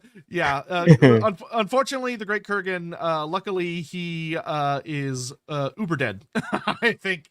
Jonathan Scott, name idea. Karakan. Karakan. I would be looking to avoid another Khan. Yeah, no cons. Yeah. Because a lot of people look at Tamurkhan and they're like, oh, he's like a Khan, or like the Khan thing is more of a title. Yeah. It's not implied that's what it is. It's just his name. Yeah. I would lean away from that. Yeah. I would lean hard away from that. Racky Chapman, have an alliance, Khorne, Kane, Khorne, and Stromfell building a fleet of carnage. So I like Kane because Kane is above Khorne as far as they're concerned. It's an alliance that makes sense from the Dark Elves because it's an alliance and they're getting what they want. It does mean that I would argue that our Admiral character wants something from the Lizardmen. He wants something from that area. He has heard about some treasure or another. He is there for his own reasons. Totally makes sense for him to make a deal with our blood person. They go all the way down there. The Dark Elf betrays him, grabs what he wants, and fucks off because that's what Dark Elves do. Stromfells, though, Stromfells is not a Chaos God, no matter how much it may have been loosely suggested it may be. Yeah, Stromfells is just an asshole. Okay, which means that he is, if he's not a Chaos God, he is abjectly against Khorne. Yeah, if anything, Stromfells would be one of the major battles that they would get into across the ocean. Is that Stromfells, like if the fishmen are associated with it or however you want to play it, something lurches up from the ocean and attacks them because Stromfell sees this as a challenge to his dominance at the sea or however you want to swim it. Adam Russo, Khorne mechanical octopus. We'll talk about that in a moment when we talk about his appearance. But yes, a cornate octopus of types.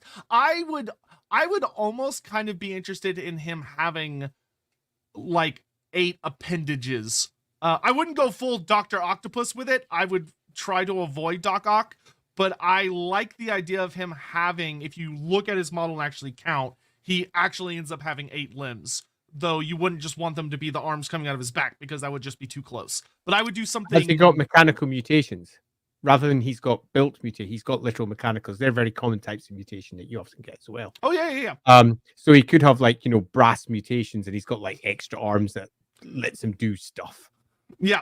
Captain Hydrosaur. I like his mutation, making him physically weak, making the machines necessary. Also, maybe a wolf theme mutation with a pirate beard, red beard.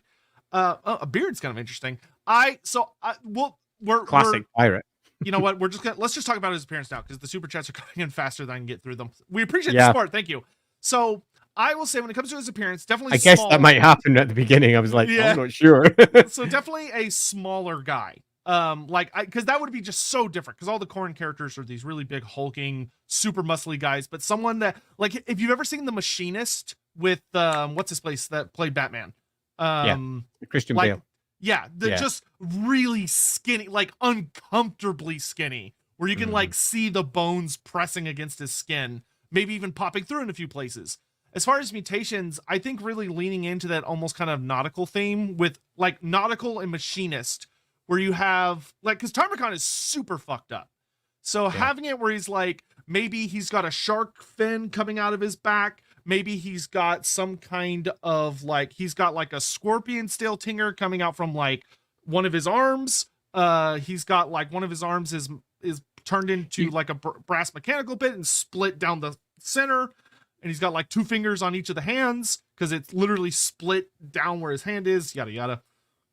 Yeah, I think there's something that several people have brought up that is worth saying, that his mutations are not a benefit. I think that works quite well. So he's working around his mutations. One of his hands is no longer useful at all. It's completely twisted and broken. Let's break away from the classic usage of mutation to make everyone a kick-ass motherfucker, where the vast majority of the mutations that you can roll up randomly are just the worst. They're actually the worst. So he works well in spite of them. Okay. So he's got around them using his brilliance and his intelligence. He has managed to fashion himself ways of getting around stuff. And perhaps he is, to begin with, not the leader. He is merely the one who is being used by the crazed others to begin with for the shark ships and all the rest of it. And he's the one who gets them out of it. He's the one who makes the deal with the Dark Elf. He's the one who's elevated because of that. He's the one who can then replace the leader. So, to build a story, we don't just have him doing the classic Space Marine Primarch story of he arrived, he was better than everyone else, he kicked them all in, and he became the leader. No, quite the opposite. He has been struggling for centuries, being controlled by others, constantly being used by big Khorne people. And it's his story is him getting out of that and finally achieving what he believed would be his destiny. But he moved from being from this weak position to a strong one. Power completely corrupted him. And at the end, when he should have taken what was potentially going to be his, he didn't. And I think there's a nice story that could be built out of that. And it also gives us a reason for why he's hanging around doing shippy things up in the north for a while rather than moving on. He's not in a position where he can go further because he's yet to build his big personal machines. He's yet to develop further there. He's being used. That might be a good way to begin it. Yeah, I think it could be really interesting as well, as there's kind of a thread of that. Having him being in an interesting position where he's bounced from different people who have tried to control him over the years, but like he knows he's shedding blood in Khorne's name, so it all kind of like he's a Khorne guy. It's like he's been pseudo comfortable with the status quo, but he's chafing under it. Yeah. And like this opportunity presents and he goes, I mean, it's idiots. It's idiots. They've ruined my machines again. Look what they've done. They've attacked just down there. Why did you do that? Don't talk about Bath. He's physically weak. Might rules. Khorne cares not from whence the blood flows. There's a nice we need to get that as a concurrent thing all the way through as he mutters underneath his breath as his face is opened up and he's bleeding down. He's like, Khorne cares not from where the blood flows. As he's saying it to himself, he's been taken out. He's been bleeding on the ground. Khorne isn't after death per se. He's just after blood. So yeah, there's a nice starting point. Yeah, because then I think what you could do is you have the fun turning point being very early in the story when he gets whatever he uses as a mount. And that allows him to move. That allows him to just take over. And that's where he kind of starts on this avalanche. As far as like, yes, the mutations are fun. I think the cool thing with him, especially if the goal is to have the mutations like not be particularly friendly for him, the idea that they're not as fully formed as you might expect, like instead of him like, oh, he has a wolf's head, only part of his face has a wolf's mutation. So like he has I'm a half wolf mat that's like just in a bringing that one up permanent from James because there's snarl. actually something in Oh, that. that's super cool. Nice one, James. That is a Yeah, nice yeah, idea. James. So James says one mutation could be that he's constantly bleeding, so he's always weak and near dead from blood loss, but he builds machines that run off his blood to turn it around. I love that. Like Yeah. the idea that you could It's almost like see him weeping having it's weeping from his eyes, it's weeping from his fingernails, from his mouth, from his ears. Basically, all of his orifices are opened up completely, and he's just constantly bleeding. He is quite literally the expression of Khorne cares not from whence the blood flows. I think that's really quite nice. Yeah, hell, you could even run with the idea that like one of his mutations is like along one side of his neck, he almost has these weird gill things that allows him to breathe despite the fact he's constantly drowning in blood. Oh, it doesn't drowning in work. blood all the time in his throat, but he's got gills. But so he's breathing just, it through his own blood. Yeah, he's kind of able to breathe, but Okay, it's not great. well, he breathes his own blood. The blood seeps down into his gills, and he takes the oxygen out of his as he picks it. The blood catches all the air, and that could do a good job. It's horrible. Yeah, I love it. That could do a good job of what inspires him to make machines that run off blood. Is that he is a machine that runs off blood in a much more literal sense than most people do, in that he has to breathe through it. Yeah. That's fucking cool. And then mixing blood and oil is what turns into his first big machines. Yeah. Let's see. Yeah. Mutation idea could be immortal with a body that just has super ALS, the greatest mind of all time, so he requires mechanical support to move around. I think the idea that when you like are working with his actual model, he's used certain mechanical bits to deal with some of his various ailments. Like he has like an arm that doesn't move really anymore, so he's developed like some kind of mechanical tentacle arm thing that allows him to be able to work on all the things he works on, but his actual body itself is quite crippled. Especially, and like I think it's also worth noting, I don't think that it's because he himself is physically disabled, so to speak, or he has any particular illness or disease. It's purely because of the mutations that have been wrought upon him over time. As we said right at the very beginning, we want him to be pretty mutated. Yeah, well, especially in one like fashion or if another. One of his arms is mutated, so like it's a big like scorpion claw or a big like pincer type thing. So like for what he does, it's literally useless. Like it could be deadly if it snaps out and grabs somebody's neck, so he has like this weird killing blow attack with it, or he has like something akin to like bring up what Spangle Noodle says, because I think that is something we have to be careful of, because you don't want to repeat Astrogoth. We don't want him to just be this little nothing that's walking around with mechanical legs. Yeah, I think it's far more. He's I think it's he's short, he's slight, he's constantly bleeding, he's in a mess, he's got some mechanical parts that he's used to allow him to do the things that he wants to do, but ultimately it's not a walking machine that he's in. It's a machine that he's built, and he can walk in it, or he can walk up to it and go into it. Yeah, or I would say the heavy machine thing would just be that he's given himself extra arms essentially to work, and he also rides on a big mecha monster hybrid. Totally. I think would be the good way to lean into that. Yep. Let's see. Were you able to find the sea scorpions? Yes, we did. They're super spooky. Andy even posted some images in chat. They're gross. And I did indeed. Thanks, Captain Magma. Yeah, that being either A, the thing he rides, or B, being one of the creatures in his army, I think would work really well. Yeah. Some sort of big Khorne version of it. Yeah, making a Warhammer Fantasy version of the brass scorpion, but it's got, instead of just being purely demon mecha, it's got natural bits thrown in there to make it even grosser. Quaid, big fan of the brothers teaming up with evil adjacent factions like Chaos Dwarfs and Dark Elves. Hope you guys would come up with alliances for the other two as well. Oh, we will. Yeah, I think it's coming. I think Dark Elves would work really well as an alliance faction. And it would allow for an exploration of the Dark Elves being the more seafaring elements that are talked about a lot, but never really got expanded on in the game. Like the Charybdis was the closest thing we ever got. And Corsairs, but just one unit. Yeah, but they're very basic compared to the things we read about. Because like this is a guy who he could figure out how to make they could make an actual playable Kraken model where he's augmented it so it's able to drag itself up on the shore. Because the Krakens are talked about a lot in Warhammer, but they were never playable, which was super dumb. Lycor, didn't mean to make him like Tamurkhan, but what about eight brass mechanical limbs? I think there's definitely something to that. I think it's a good idea. Yeah, I agree. Because you would want him to have a lot of limbs so he's able to work on a bunch of things simultaneously. He's weak but can't control his anger, so he has tantrum-like outbursts and orders his fearful minions to rip his foes apart when he loses it. I think that might be a little more towards another character we'll work on in a future week. I think for this guy, you want someone whose anger makes him focused. Like that cold, hateful I agree. anger. In that I think he's someone who has been really abused over time, and he's learned that he can't break and burst out because he'll just get beat more. He'll get hurt more. Yeah, he'll get the crap kicked out of him. Yeah. Quite. So he has learned to turn it inwards, and it's cold, it's calculating, and he always gets his revenge in the end. So I think people have suffered when he was younger, earlier in his career. Yeah. Let's say larger allies have suffered some very nasty mistakes and falls, and things have gone wrong. The people that abuse him just happen to die on the battlefield. Just very odd. Mm-hmm. The machine, the juggernauts that he's helped augment for them just suddenly don't perform correctly or go berserk and kill them and stuff like that. Just like weird little occurrences that the people that abuse him die suddenly.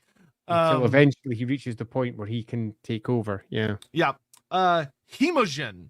Combination of hemoglobin, and Temujin, blood, and Genghis Khan's birth name, Temujin. Okay, so I like this, but for one reason, and that's that the character that we're currently building is more central Greenland area in real world areas, if we see what I mean, rather than swooping down through what is the steppe. If we were to build a character, for example, that were to, let's say, undermine the Bastion, that would be a great name for it. Someone who's kicking around down there and then tries to go under the Bastion as a crazy route. That would be a great name, something to do with that, something Jin. But I think that if we're doing that, we're really looking for a name that speaks to perhaps the tribes that would be gathering around that part of the world instead.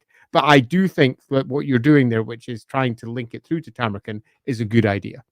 Yeah, and there's some really cool things. Really good idea. Looking around that part of the world, like Cubicle 7 has done something really funny lately, where they've made all of their Norscan characters have Icelandic names. Which my Icelandic GM loves because he can pronounce them and no one else can. But so like looking around those areas for potential inspirations could be really good. Sign of the Emperor could go a route similar to Astrogoth, where he's actually so we kind of talked about earlier. I don't think we want to go quite that far. That way he's not too similar. We want him to he can move around and capable on its own. It's just that his machine parts elevate him to the level he needs to be at to be the big front runner of that book. I think it's quite likely, for example, that if he has, let's just say he had 8 brass arms. I don't think he does, but let's just say he did. They might crawl along and his body gets dragged by it. Okay, the body with his bloody feet. Yeah, and it just leaves this bloody smear everywhere he goes because he's constantly bleeding. So it's this where the arms clack along, and this snail trail of blood's out behind him as he sort of shrugs and uses what remains of bits of his arms to try and do stuff, or the extra bit that's out for the side. So I wouldn't be so much that he's completely physically crippled. He's just mutated, and quite badly mutated, and he is carrying a host of mutations that do not benefit him. Yeah, I think the big thing inside for him it all is his mind. Yeah, making him really mismatched. Like one of his legs is mutated different than his other leg. One of his arms is mutated different than his other arm. Yeah. His face is in a permanent half rictus grin because like one half of his face is wolf and the other half is more human. So it's constantly pulled up because he has like a half muzzle for a face. I think I'd rather avoid the wolf because it's such a boring trope now for Khorne. Well, instead of a wolf, a shark. Shark, so just where he has these like horrible sharp totally. fangs, and but only half of his face, and the rows of teeth just on one side, and some of them bursting through from his face as well. Yeah, because he should look very uncomfortable. That should be the big thing for him. You want him to look like he's not having a great time. Uncomfortable, broken, weak, and held up by his own genius. Hey, Lakota, thanks so much for the sticker. I don't know what I don't understand the concept of super stickers, but we appreciate the super sticker. Adam, I love Khorne Frankenstein Monstrous Infantry. Yeah. And I would probably have it where like his equivalent to Kask, so like his like big lieutenant guy, being like when you start the story, the big bad chaos champion who's abusing him really badly, and he ends up getting one over on him, and then remakes him into some kind of horrible creature that doesn't have a mouth and all that stuff to shut him up forever. and that ends up being his lieutenant character that you have a mini for and run around with, who ends up, as we say, killing him in the end. Would work fun. And to speak to how this would be created by Forge World, because ultimately this is a thing that we're making, obviously, with Forge World. Resin, yeah. What we would have is resin parts that go in the Chaos Warrior kit. So you get your Chaos Warriors and your Chaos Marauders, and they'd have extra parts that could go on that would match those kits perfectly and turn them into a unique unit of mechanically enhanced Chaos Warriors, for example. And that would pretty much do exactly that. It'd be probably like the real additions would like you probably have like one monstrous infantry unit that would kind of be like particularly horrifically like augmented big guys, like almost like Chaos Spawn, that he's augmented to such a ridiculous degree. And then you have like maybe a demon unit that's like I think the demon units are fine as are. Because the Tamurkhan got a lot of new demons though in his book. Because you got like plague toads, the pig. I think this would be fun. I think this would be quite fun if we didn't lean into the demon side and we went on to the other side. Oh no, I would just do like one demon unit. Yeah, that'd do. Yeah. Okay, I retract. Just to be like, hey, look, here's a new Khorne unit. Cool. Yeah, because you could easily get yourself like maybe a new Juggernaut with a couple of bloodletters on it, doing something different. And the more just a different expression. Yeah, totally. James C, one mutation could. Oh yeah, we talked about that. Yeah, and thank you, James. That was a great suggestion. Fucking brilliant awesome. Suggestion. We did like that one. I don't know how I accidentally scrolled up somehow. Did you guys already? You didn't. I brought that comment up earlier. So that's why it happened. Okay, I was like, how? Okay. Strigoi, did you guys already brainstorm what his overall goal is, aka Thrones of Decay? So, we talked about him building his own Throne of Chaos using essentially Old One tech and combining it with secrets that he steals from the mortuary cults as he smashes, and they're like constructs and stuff that he smashes through Nehekara, because that would be really cool, because then you could have the excuse to make some new construct models, which Forge World would be perfect for. Just making like some kind of giant fuck you, like a big, huge kaiju-sized fucking construct that they have to face. One that's just standing sentinel over the pass. That like pulls itself from the pass to defend it, and it's permanent. It looks like it's carved into the mountain itself and sitting down and just sitting there like a statue, and then it stands up and looms over them all. That'd be a great picture. Yeah, the Great Horde. The Valley of Kings. That is like the lore for it, is that there's all these statues of all the great kings, but if you try and pass through the valley, they can move and they will stomp you. That would be great. Necromancer Cobalt, the name idea that popped in my head is that he found his own name unless info the name idea that popped into my head is that he made his own name unless info to keep compared to his inventions, as he goes by a title instead. I mean, he might have renamed himself to effectively move himself away from the life that he'd had before. I definitely think there's potentially something in that. Say he might have become, when he takes control of the Khorne fleet for the first time, he could very easily have given himself a title or something similar. But in the end, we really do want to have something that sounds cool. Yeah. Something you can put on the front of the book. Yeah, there's something you have to slap on the front cover. Yeah. And then it needs to sound not necessarily corny, but it does need to sound cool. Tamurkhan doesn't sound Nurgle, but it does sound cool. Yeah, give him a fletchet launcher attachment to one of the arms that shreds the flesh to bleed their opponents, or needles that are hollow, letting the blood flow, or grenade that is raised for. I will say that I would love for him to want it, like, while he himself is not that crazy good of a melee combatant, but his big monster is, him having some kind of shooting attack, where I think Khorne ranged attack is a good idea in general. Yeah, because it's so underused. Where like they were like, oh look, skull cannons, and they like never touched it ever again. The idea. I come from the old school where lots of Khorne sometimes had last cannons in Warhammer. Oh, well, playing 8th edition, you got skull cannons and like a soul grinder, and that was it.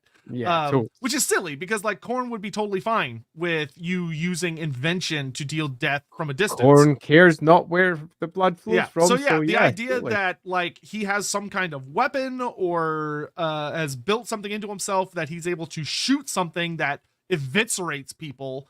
That works perfect. And like I said earlier, the idea that his big mount has the ability to just vomit blood oil over people and just makes them go crazy. Great. Love it. What if his mount is disfigured like him? He improved it like himself, and they share. That would be a very interesting Quite like the for him to idea that have. possibly he also has a connection with some twisted and broken things and tries to Yeah, fix them. and that like he tries to fix them. Like that Yeah. would make a really fun twist on the character, and that he Particularly for has a some. Yeah. like who would expect the Khorne character of all people to have a slight softer side, very slight. Granted, what he does to them is horrific, but he's like, I will make them better, like I made myself better. I actually love that for his mount idea, that he comes across like a monster that's beached from the depths of the ocean and it's dying, and he's like, nah, I will fix this thing. And like, you know, like if you're aware of shark finning in our world, which is this horrible practice where people get sharks and they cut off their fins and throw them back in, the idea that maybe he finds like a megalodon, like this giant Something shark like that, creature, and the fins have been chopped off, and he's like, I will make you whole again and ride you into battle. That could be really fun. And also really sad and interesting when it dies later on in the story. BFG 40K, one of his skeletons turned to brass with some of it poking out like spikes or robotic. That is cool. That's good one, like, BFG 40K, like that. Yeah, there are parts of him that is like, oh look, he built a mecha arm for himself, and it's like, no, his skeleton, it's just mutation. Especially if his skeleton's made of brass, the idea that it's a softer metal. So like he is weaker than typical bones. Like an equivalent of brittle bone disease. Yeah, I love that. Yeah, I think that would work really well. Oh, particularly as well if there's moments when he because we really need to bring on our religious fanaticism. He is literally almost an effigy of Khorne, constantly pouring blood from all of his orifices. He's constantly pouring blood, so Khorne doesn't want him to die. That's why various others haven't killed him, because he is perfect. But every once in a while he gets damaged badly and they have to bend his bones back. Yeah. Ow! Like, yeah, bending his bones back. Like there's this, and he's like, he's like, bring your flaming axe over here so I can use the heat to pull myself back. Like, ugh. That would actually do well for like he's simultaneously durable and brittle at the same time. Yeah. Very hard to kill, very easy to maim. Yeah, like he can be in pain quite easily, but killing him is difficult. Yeah. Lycor Gaming, name, and that could also, that would be a good explanation for how he survived all this time, especially if you think of maybe some of his mutations are in response to various ways people have tried to kill him. Like somebody did try to drown him in blood, and then he developed the ability to breathe through blood, but then he became reliant on it. And like his bones shattered once and then they became brass, so now they don't shatter, they simply break but can meld back together. Because that also allows him to take some big hits throughout the story, and then in the end when you get to his death scene, like Tamurkhan, whatever kills him really fucking kills him. Lycor Gaming, name idea dumb, but I like it for some reason. Rathernak, Rathernak, the machine minder. So Rathernak's pretty good name. I quite like it. That really sits nicely. I have an issue with it though, and that's that it uses the AE symbol, which is not commonly used in English, and I don't personally have an issue with it. But Games Workshop tends to prefer to avoid them, particularly for things like full titles. You'll find that there's lots of older Games Workshop terms that had all manner of different letters or different diacritics added to them that got removed over time. More, for example, used to have a grav sitting over the O. It no longer does. Eltharine used to have a grav sitting over one of the A's. It only rarely does these days. Even things like Karl Franz had the bloody hyphen dropped from it. Now, we can come up with good reasons for why that's the case in game, but out of game, when we're making one like this, you'd be better just turning it into either an AE, separating it, or just an A Rathernak as a way of doing it. I'm not necessarily against that name. Perhaps even adding a W at the beginning wouldn't be awful as well. There's definitely something to that. It sounds like it's at least vaguely appropriate for the area. The only thing that doesn't have that would be nice is some sort of loose connection to Tamurkhan, at least in terms of why it is that name. The title, I can take or leave that one though. I almost wonder if you switched the A and the N, that would make it more sound like a brother of Tamurkhan, where instead of Rathernak being Ratherkane or Ratherkhan, Shaka Khan. Shaka Khan. Would he be sabotaged mysteriously? Yes, that would need Yes. to critically happen in the story. That there Yeah. are And I think the sabotage for him almost certainly would be the growing consciousness of his very reliable person who's been with him, bending his body back in shape for however many years. yeah, Um, and you could have like a whole thing where like initially maybe they're like, oh, let's like they avoid Ulthuan, or maybe they try and go towards Ulthuan, but there's this big typhoon that causes like he's like, oh, we could stock up on blood in Ulthuan, but there's this horrifying storm and they just can't get through it. And they have to go without and go, and because of that, they're forced to land somewhere in the Southlands they don't initially want to. Because if they had gone up north of Araby, they would have landed much closer to their eventual end goal. But maybe they get forced to go south because there's this big horrible storm. Similar to how Tamurkhan gets cut off from taking the mountain route that he wanted to take through the Ivory Road. You'd want to have little inconveniences in there. While also, agreed. I think the idea that his little pet is like slowly gaining sentience throughout the story, and you just get little snippets of it for readers paying attention. And you know, especially ideally, it'd be really fun where you get to the end and he does, and you go, "Oh shit!" And then when you're rereading the story, you go, "Oh, I see it. I see it now. I see it happening." Yeah, I think it's also quite essential that we tie this story into the previous story to ensure that the story we end with is the story of all three of them beforehand, leading to the fourth succeeding because of the parts that are added from them into the last one.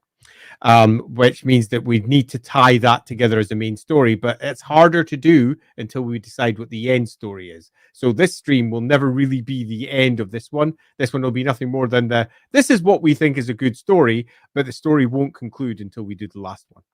Yeah. But yeah, I think there's definitely something there. And the thing about the Tamurkhan story in particular that you'd want to keep in mind as you're crafting the story in the head that's really, really, really important, in my opinion, is that the thing that's so great about Tamurkhan is that he doesn't just like kick ass and chew bubblegum all the way to no, like the Warhammer world is fucking scary. And there are things he has to avoid. There are times that he just flat out loses. Because like, you know, they attack Grand Cathay and they just get their ass kicked, or there are times they come across like a monster and they're like, nope, we're not fighting that. And so having those things where this character and his allies and him, you know, across the ocean, maybe if you wanted to have like a really fun reference to the fishmen and stuff, they witness the fishmen and go, nope, or they get a little too close to Ulthuan and Aminar starts to surface and they go, nope. And just fun little, like, you know, part of the fleet gets eaten by a giant sea monster and they just kind of have to continue onwards after beating it enough that it retreats because it's had its fill. Just fun things like that. Hammond, name Genghis Khan, named after Genghis himself. I would lean much heavier away from the Genghis Khan stuff, especially because like me too. Like when you're dealing with like I realize that Tamurkhan has the word the syllable Khan in his name, but I think a lot of people are reading far too heavily into that. Especially when like the book has a lot of the Hobgoblin Khanate in it, and like there is a great Khan character in Warhammer Fantasy, and he's the big bad of the Hobgoblin Khanate. I don't think trying to lean into the Genghis Khan thing is a good idea or really useful for Tamurkhan and his brothers. Would there also be a generic machinist as a like character? Probably not. I'm actually not against the idea of having a character like an engineer. Yeah, I'm not against it. Tamurkhan did not come with like basic characters. It just came with named characters and units. Yeah, but I wouldn't be against it. Yeah, because we don't need to follow exactly the same template, and you just eventually create a single model for that, and you'd be done. And it could very well just be the blood and oil person who's responsible for doing the sacrifices to the machines. So we are getting a touch on the side of sacred oil, Adeptus Mechanicus here, but sacred blood instead. But I'm not necessarily against that as long as it's in a different way. If you made it like a single entity pseudo monstrous unit where it's like some kind of guy riding a thing that like is like devouring blood and churning it up with the oil to then like, you know, distribute it to nearby creatures and units and stuff, and possibly with like corpses not corpses to be hanging from it, maybe even a harvester. A harvester. Like Blood harvesters. He's That's basically what they are. Blood harvesters. He's like a character monster hybrid, or a character like large entity hybrid. Yeah, that could work they're great. scooping up bodies and blood harvesters, and they're getting the blood. Yeah, that's very thematic, on point for this particular one. Yeah, that would be really cool, because that would also give Khorne like an interesting like support character, which is normally a role filled by wizards, but Khorne can't have wizards. So having this kind of mechanist character could be really cool. Another name, Noble. Thank you, Hammond. Father of the Everchosen. His legions would be comprised of disabled and or mutated people who have come to him for cure/augmentation. Thus, he has a legion of loyal fanatics who view him as their savior, a cornate bonesaw type character. So I like parts of this, but I am always leery of making disabled people bad guys for no reason other than they're disabled. And that makes me feel a little bit icky. I would not go the route that people come to him to be cured from their ailments, but more that because of his arrogance, he sees things that he can improve, and he improves it whether they like it or not. So he's taking Chaos Spawn and adding parts to it. And one of the things you'd actually be able to do if Forge World wanted to be cheeky is that they could use this as an excuse to essentially recreate an old Storm of Chaos unit. They could call it something different, but they could recreate what used to be called the Flayerkin, which the Flayerkin were literally people that got forcefully augmented by Archaon's forces, but in this case, the Khorne guy, to make them better. And they're nightmares to look at. Like, they are genuinely the Flayerkin art from the Storm of Chaos and from Warhammer Online Age of Reckoning, because they actually brought them back. Gross. They are fucking gross to look at. They are horribly mutilated people. I was hoping for the piece of art. I was going to go get it. There it is. So Annie will post that in chat so y'all can enjoy it. It's a terrible who would be the narrator of the tale? It would, if they sticks with what Tamurkhan was doing, you would need to find a way that Sile the Faithless is technically the narrator, but he appears in a different form. Yep. It's Sile the Faithless. Sile the Faithless is going to be there in some fashion, although it may not be immediately obvious to begin with. The problem with that is that you're going to be left with a bit of it's just Sile the Faithless, isn't it? It's just Sile the Faithless. So you'd want to both lean into that expectation and then undermine that expectation come the end. And using that as a tool, I think, is definitely worthwhile. But Sile the Faithless is involved in some fashion. Yeah, you'd want a clever way to have him in the story, and he's the one ultimately telling you the story, but you'd have to find a fun way to fuck with the reader. Jagatai? Yeah, that's totally not a name used anywhere else. Yeah, we could definitely use that one. So many aspects of this sounds kind of similar to Call from 40K that has changed his body and made a bodyguard hero that is in constant pain from the augmentations. I think the core would be that the creature that he has next to him wouldn't actually be in constant pain. It would just be someone that used to be above him and has now been reduced to being below him. And as far as he's concerned, he thinks that he stripped sentience from it, or this champion. But over the course of the story, that champion starts getting their sentience back enough that they're able to deal him his divine judgment by the end of the story. But you are correct that there are some similarities there. So those are things you'd want to watch out for as you were figuring out the nitty gritties of the story. Fucking hell. Texas Cruise because he loves oil. No, because the second anything even moderately like against him happened, he would get on a plane and run away the second bad things happened. So, that wouldn't make for a very good character. Not that you have opinions. No, not that, there's some piece of shit that has a similar name. Anyway, Lycor Gaming. So like Ratherkant, or Karnath. Titles kind of, since Tamurkhan has the Maggot Lord title. Yeah, you've got to be careful with starting with another T or close to a T as well. Ratherkant's too close to Tamurkhan. It's just too similar. Rathernak is cleaner. Kanurath. There's something in there somewhere. There's something, we'd have to play around with it a lot. I'm not too worried about figuring out a name. No, name doesn't bother me too much. Broad paint strokes.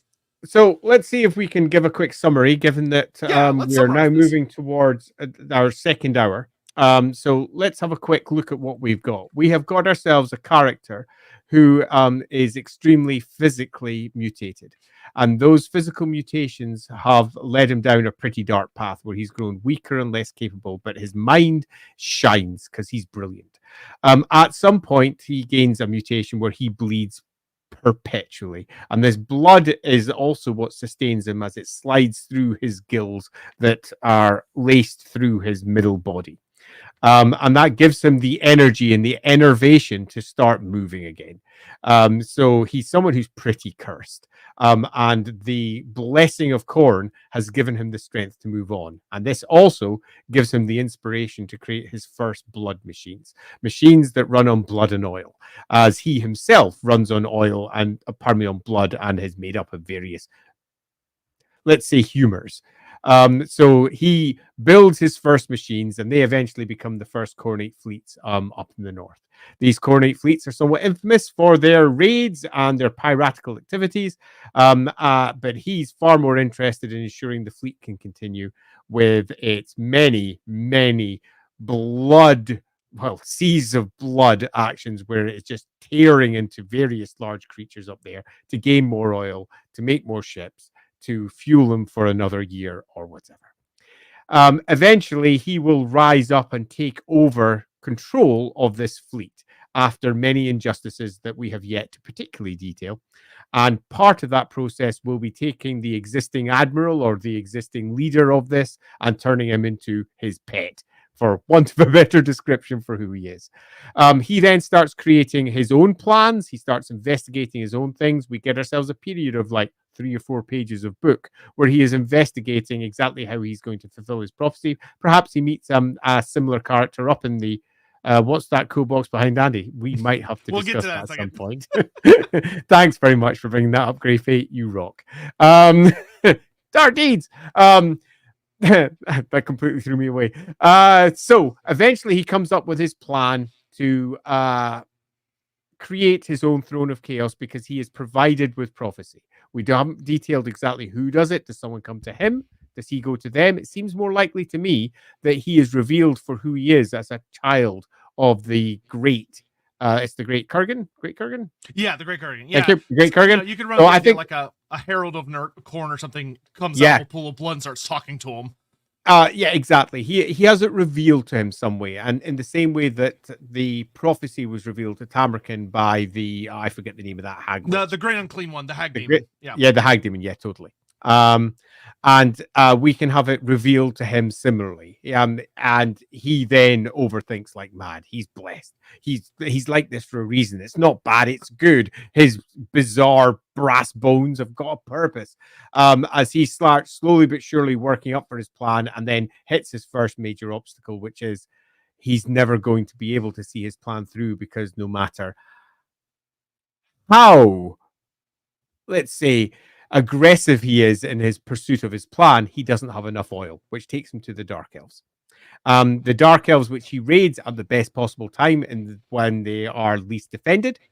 And he crawls up out of the ocean across the ice to take them all down. Love it. The Dark Elves are in trouble. They lose tons of their dragons. It's a fight that they did not expect to be having. We get to have, through the course of this, get ourselves access to a new faction for the Dark Elves that are presented inside the book, which is the Corsairs and the Monster Traders. So we get ourselves a bunch of cool monsters and some adaptions for the Corsairs, so we can get more than one type of Corsair that represent people that defend that particular city, and the slave traders. And possibly we even get a really unexpected thing because they say in several places that the slaves there are also trained to fight. So possibly we even get ourselves a couple of units of orcs and goblins or beastmen or something that get thrown into the Dark Elf army for a bit of fun to show that the Dark Elves are a slave using species. They aren't just there doing their thing with just Dark Elves. And when they're desperate, they will throw anything forward. So these will be bad troops. Basically, Skaven slave equivalents. So Skaven slaves for the Dark Elves, love it. So we get ourselves a new faction for the Dark Elves, and that conflict eventually comes to an end with our lovely Khornate champion getting most of what he wants, and the remainder of it being given to him in exchange for fucking off. And him getting himself an ally who is a Cainite, who's a little bit more on the sanguinary side, very much blood for the alternative blood god. And we get ourselves some new interesting Dark Elf units that can ally beside them and ultimately will betray them come the end, because they have no interest at all in his manifest destiny. They're only interested in where he's going, and that's the center of Old One Artifact Town. Yes.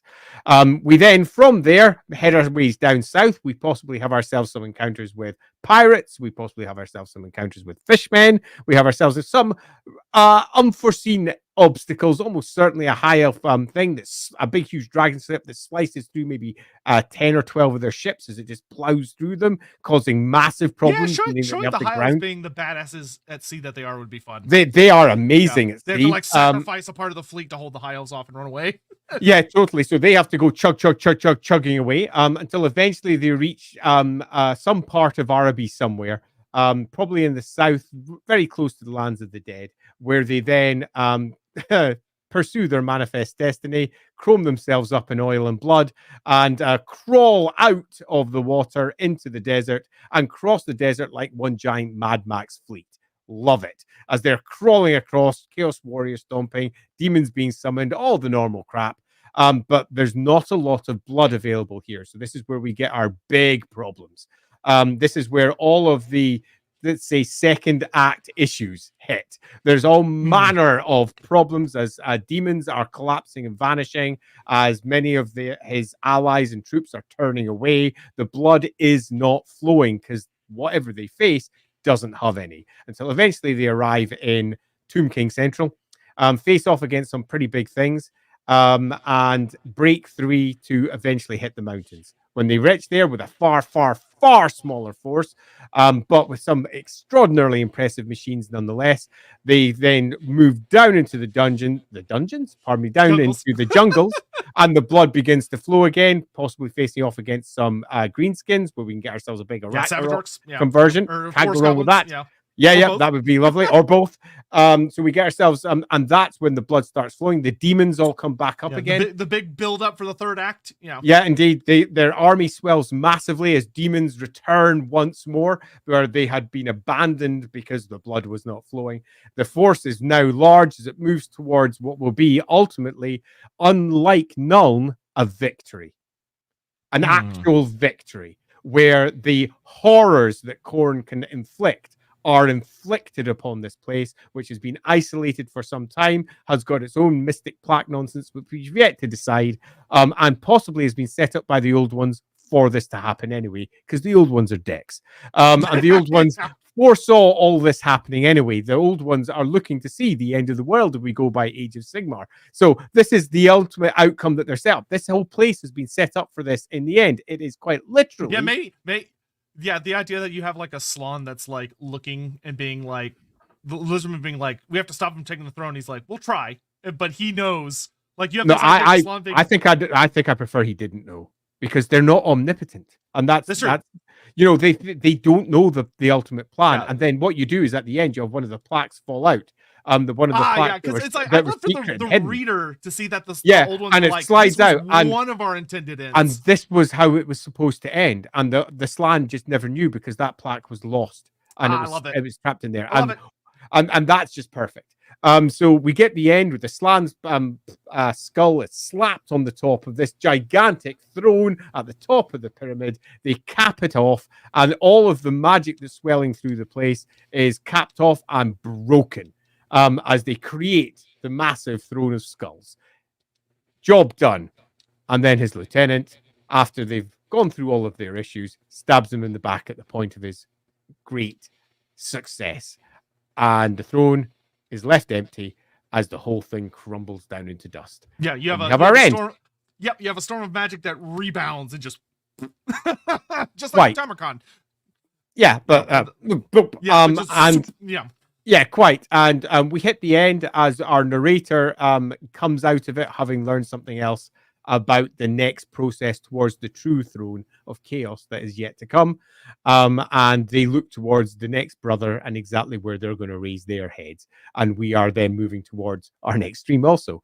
Do we have what we feel is a good story and enough factions and enough potential for cool Forge World models? And there would be And the very cool thing is, if you're listening, there are so many different things you could do a little different, where it's like, oh, instead of the dark elves, he teams up with the vampire coast, or instead of fighting the greenskins in the mountains, he ends up fighting the dwarfs. Maybe the dwarfs of Karakazul will come out and fight him.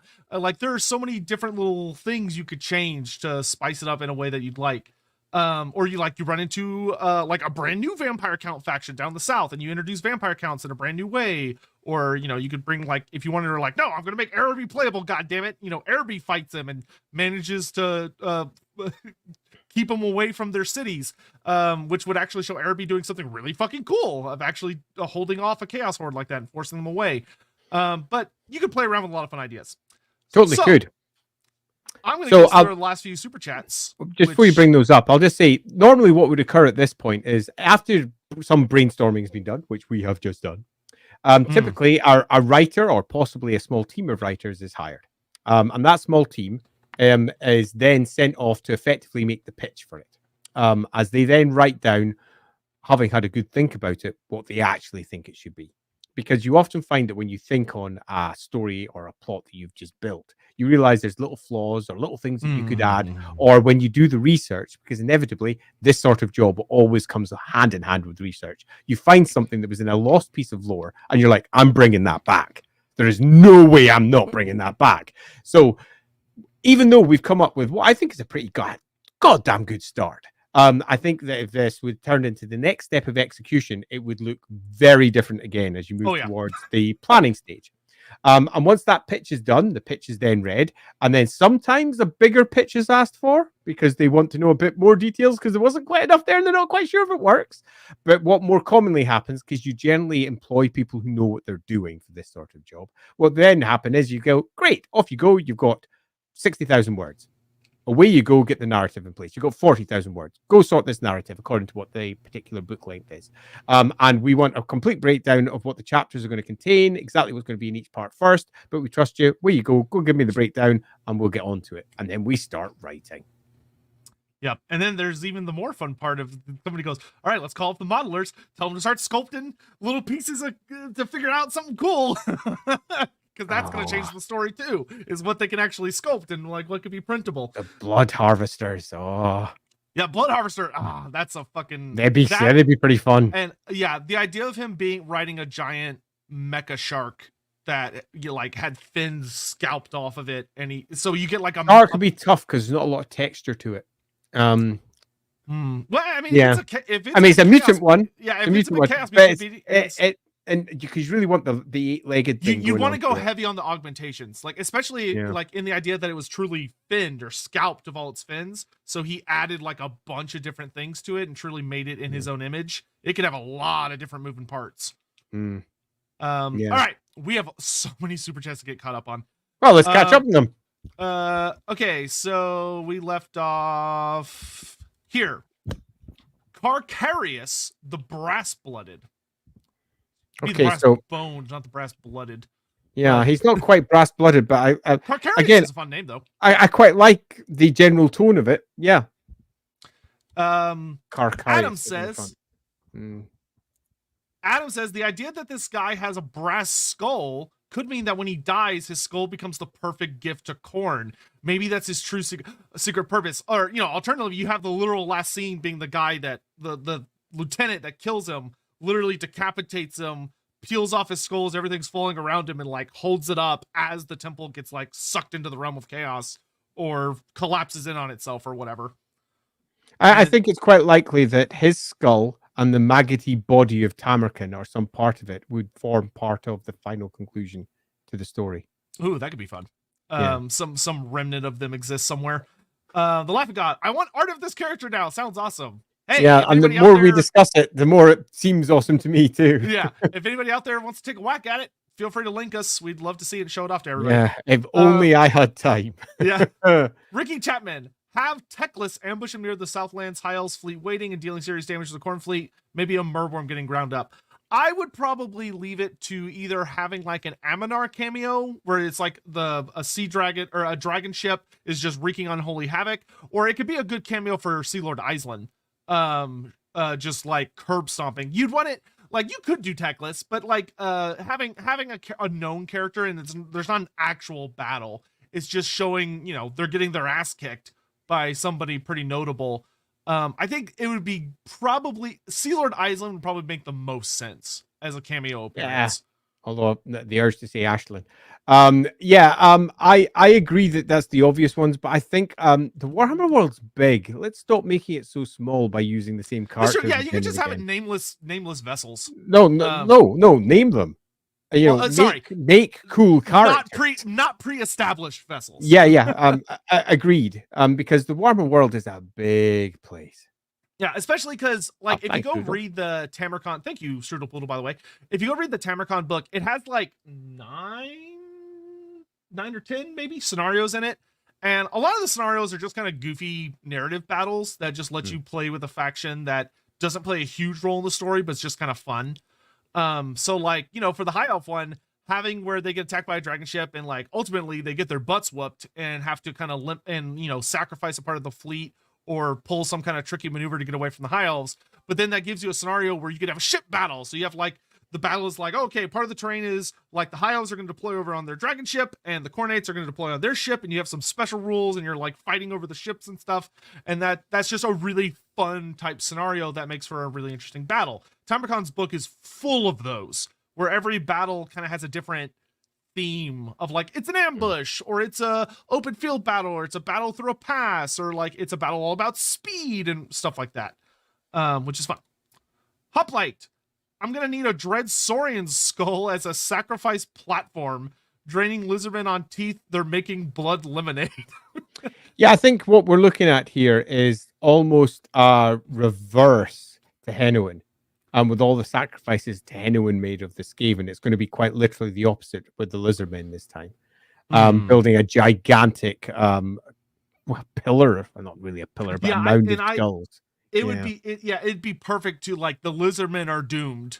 They don't realize it, but they're so doomed. But they fight anyway because they're just the lizardmen. That's what they do. But yeah, that plaque reveal at the end, amongst the other kind of reveals at the end, is just super fun. Where it like throws that ooh about the old ones in there. Yeah, it's a really nice undermining of what many expect from them as well. I like that. JJ Seos, traumatizing image of people slowly being piled into a shredder, suffocating and crushing each other to get out is in my head forever now. Thanks, Andy. No problems. That's what I'm here for. Boy. I like that idea a lot. Seems thank you very much for the generous super chat, by the way. Seems like a trope that sci-fi / fantasy falls into a lot. Cough 40k is that the cough good guys hold out till 5 minutes to midnight, reinforcements show up, ban Pyrrhic victory for good guys. Just let someone win definitively. I agree. In fact, this is one thing that I constantly try to do whenever we are creating something new. And that's try to not do what everyone else has done 1,000 times before. It's altogether too easy for Warhammer. Warhammer is really, really easy to write. It's almost formulaic in terms of its pulp perceptions and the way that it presents its battles, the horrible losses, the grimness that eventually always end up with the good guys winning anyway. And whenever fascists are presented as good guys, it's never a good start. So in particular for this, I think that it is really important that we let chaos win. Yeah, I also think it does a really good job of matching with Tamurkhan, where the thing about the Tamurkhan story that's fun is that he wins, but he won the wrong place. But it was as big of a battle as Nuln would have been. He just went to the wrong place because the prophecy wasn't specific enough and he didn't do enough through research. He didn't know where Nuln was. Yeah, he didn't know where he was going. But he was close. It was also the river, a city at the Ford of Two Rivers, just the wrong one. But the idea that the Khorne brother does something similar where he wins, but he doesn't. He stalls. Like he takes too long to savor it. Yeah, and he doesn't do what he's supposed to do at that last moment. I think that would be his need to be seen as better than everybody else gets in the way of his ascension. Yeah, and I think that would be the thing you would see as a thoroughfare throughout the books, is that each of the brothers wins the big final battle, but ends up getting screwed because of some little quirk that messes them up. And plus, their own characters get in the way. Yeah, And plus, with the idea that you introduce the concept that there are good guy forces with quotation marks there that, like the old ones, who do want one of the brothers to win, like introducing the idea that there's these forces that we would normally consider good who might want one brother to win because theoretically it could cause a better end time scenario. Because, like, think about it, if you had a throne, and this is actually an idea they toss around in the Tamurkhan story. Part of Tamurkhan's problem is there's a point where he rushes really, really fast. Yeah. And it's because Tamurkhan knows about Archaon. Like, there's an explicit mention in the book that he knows Archaon is rising up, and he's trying to get to the throne before Archaon becomes ever chosen because he realizes that would be a problem for him. He's trying to beat Archaon to being kind of the bringer of the end times. Because there are some forces that suggest that if one chaos power were to kind of ascend over the other three, because they wouldn't be working together, it would ultimately screw them over in the end. Like, if they're not balanced. Just an idea. I think we should make it appear, because Sail the Faithless is going to be the obvious thing, isn't it?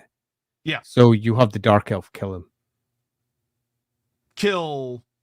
Sail the Faithless calls him out for fucking everything up, and is part of the betrayal of the Dark Elves. Doesn't mean he's necessarily dead because fucking chaos. But it allows you to have. Bro gets shot in the head.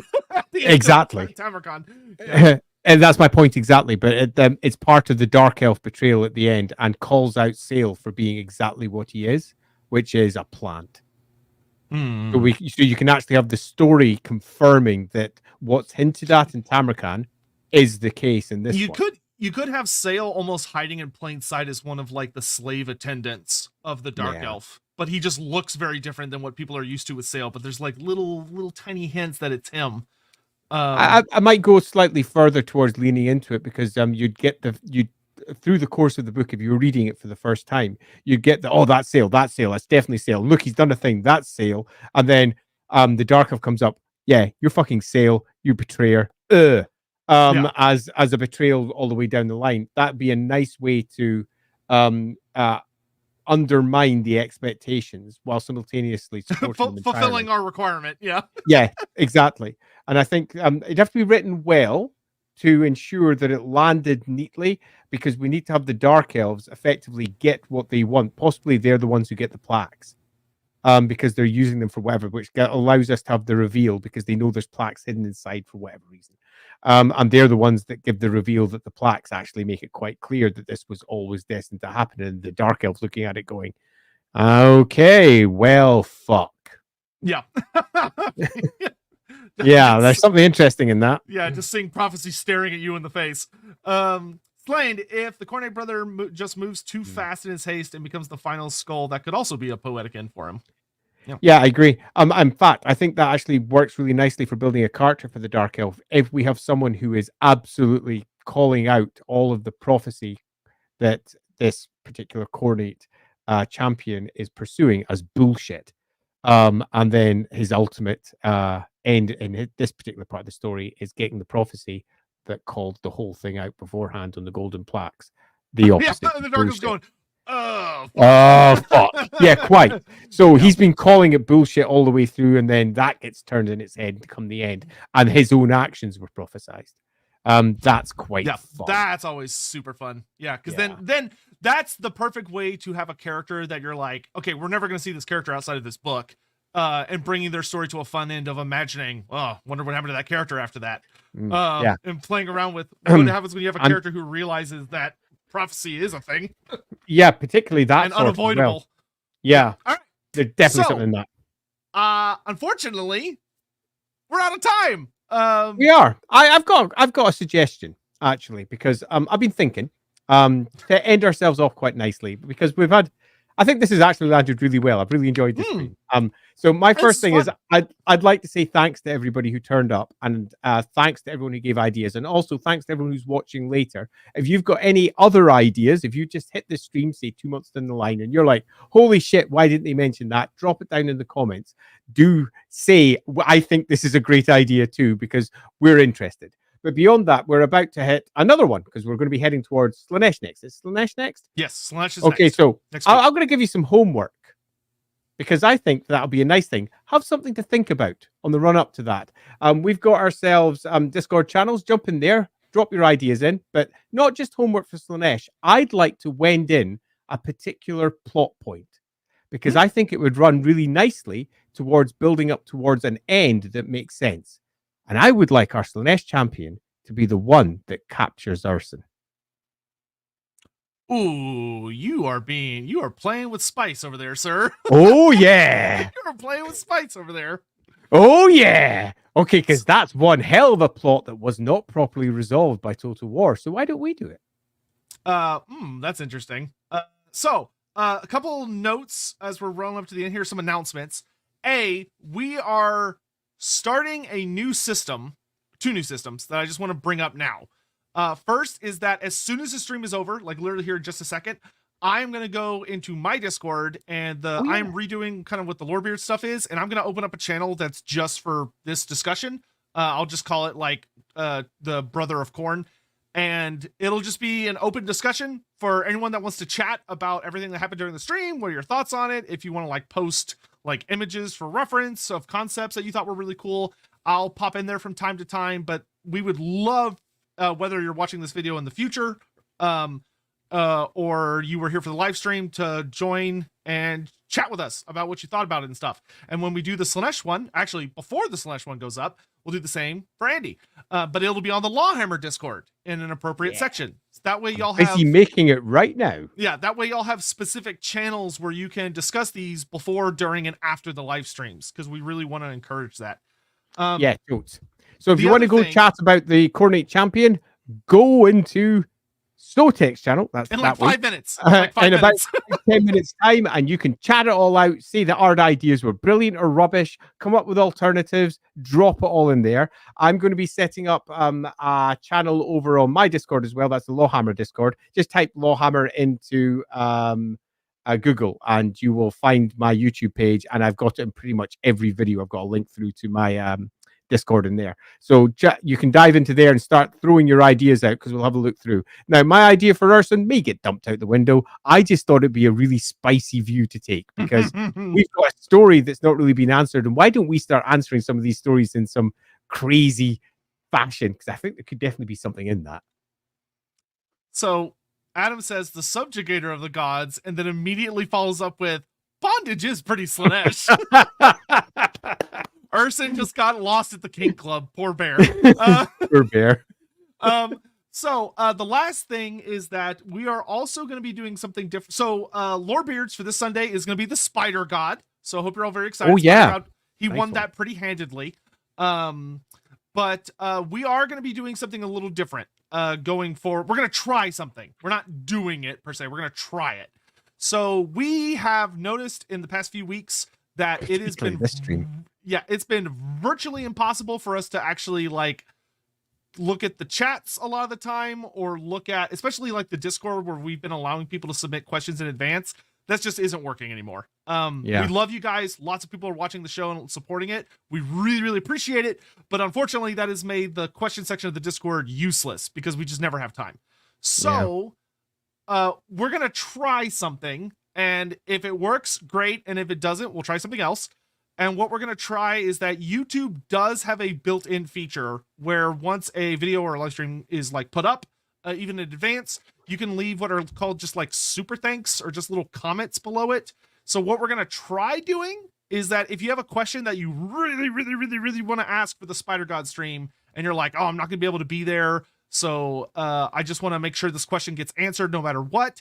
If you leave a super thanks on the comment, which you could just it doesn't have to be like anything, just like $1 or whatever the minimum is. I will make goddamn sure we answer that pretty much near the beginning of the stream. That way. Let's give a little explanation. Often at the beginning of the stream, there's a good half hour where everybody gathers. So it gives us an opportunity to get through all those fun questions right at the very beginning for those who want to have them answered. They will always be there if you want to go and watch it on YouTube later. And then we can actually dive into the topic at hand, by which point we've hopefully had a good introduction already. So I'm hoping this will be a way that we can manage to get through all of this stuff and not get bogged down, because we've had several of them where we've just not been able to finish them. and it's been quite disappointing from our side We've been because so we've we said, haven't even been able to start them. yeah, haven't even started them, and we afterwards we feel guilty and bad because there's questions there that haven't started, and then it turns into on our side then going in afterwards and trying to answer all those questions, and that can take hours and hours. So it doesn't really work as a solution for us because we're also, well, in my case, kind of busy. So we got to make sure that we get something that both answers Contrary to everything you want answered. Contrary to popular belief, we do have lives. Kinda. A little bit. So hopefully this will fix everything. All right. So with that, thank you all so much for joining us. We hope you had a really super duper fun time. This was way more. I was expecting it to be interesting. I wasn't expecting this, and I'm really glad Andy suggested we only did one brother because that would have been fucking impossible otherwise. So thank you all again, and we'll see you on Sunday here, same channel, for the Spider God, which I will be pulling up that stream before I go to bed tonight. So and I'm going to be putting up the Slanesh stream for next Wednesday so that you've got somewhere to go and have a look if you wish to. I'm just sorting out the new channels over on my Discord as well. All right. Thanks for watching, guys. Bye.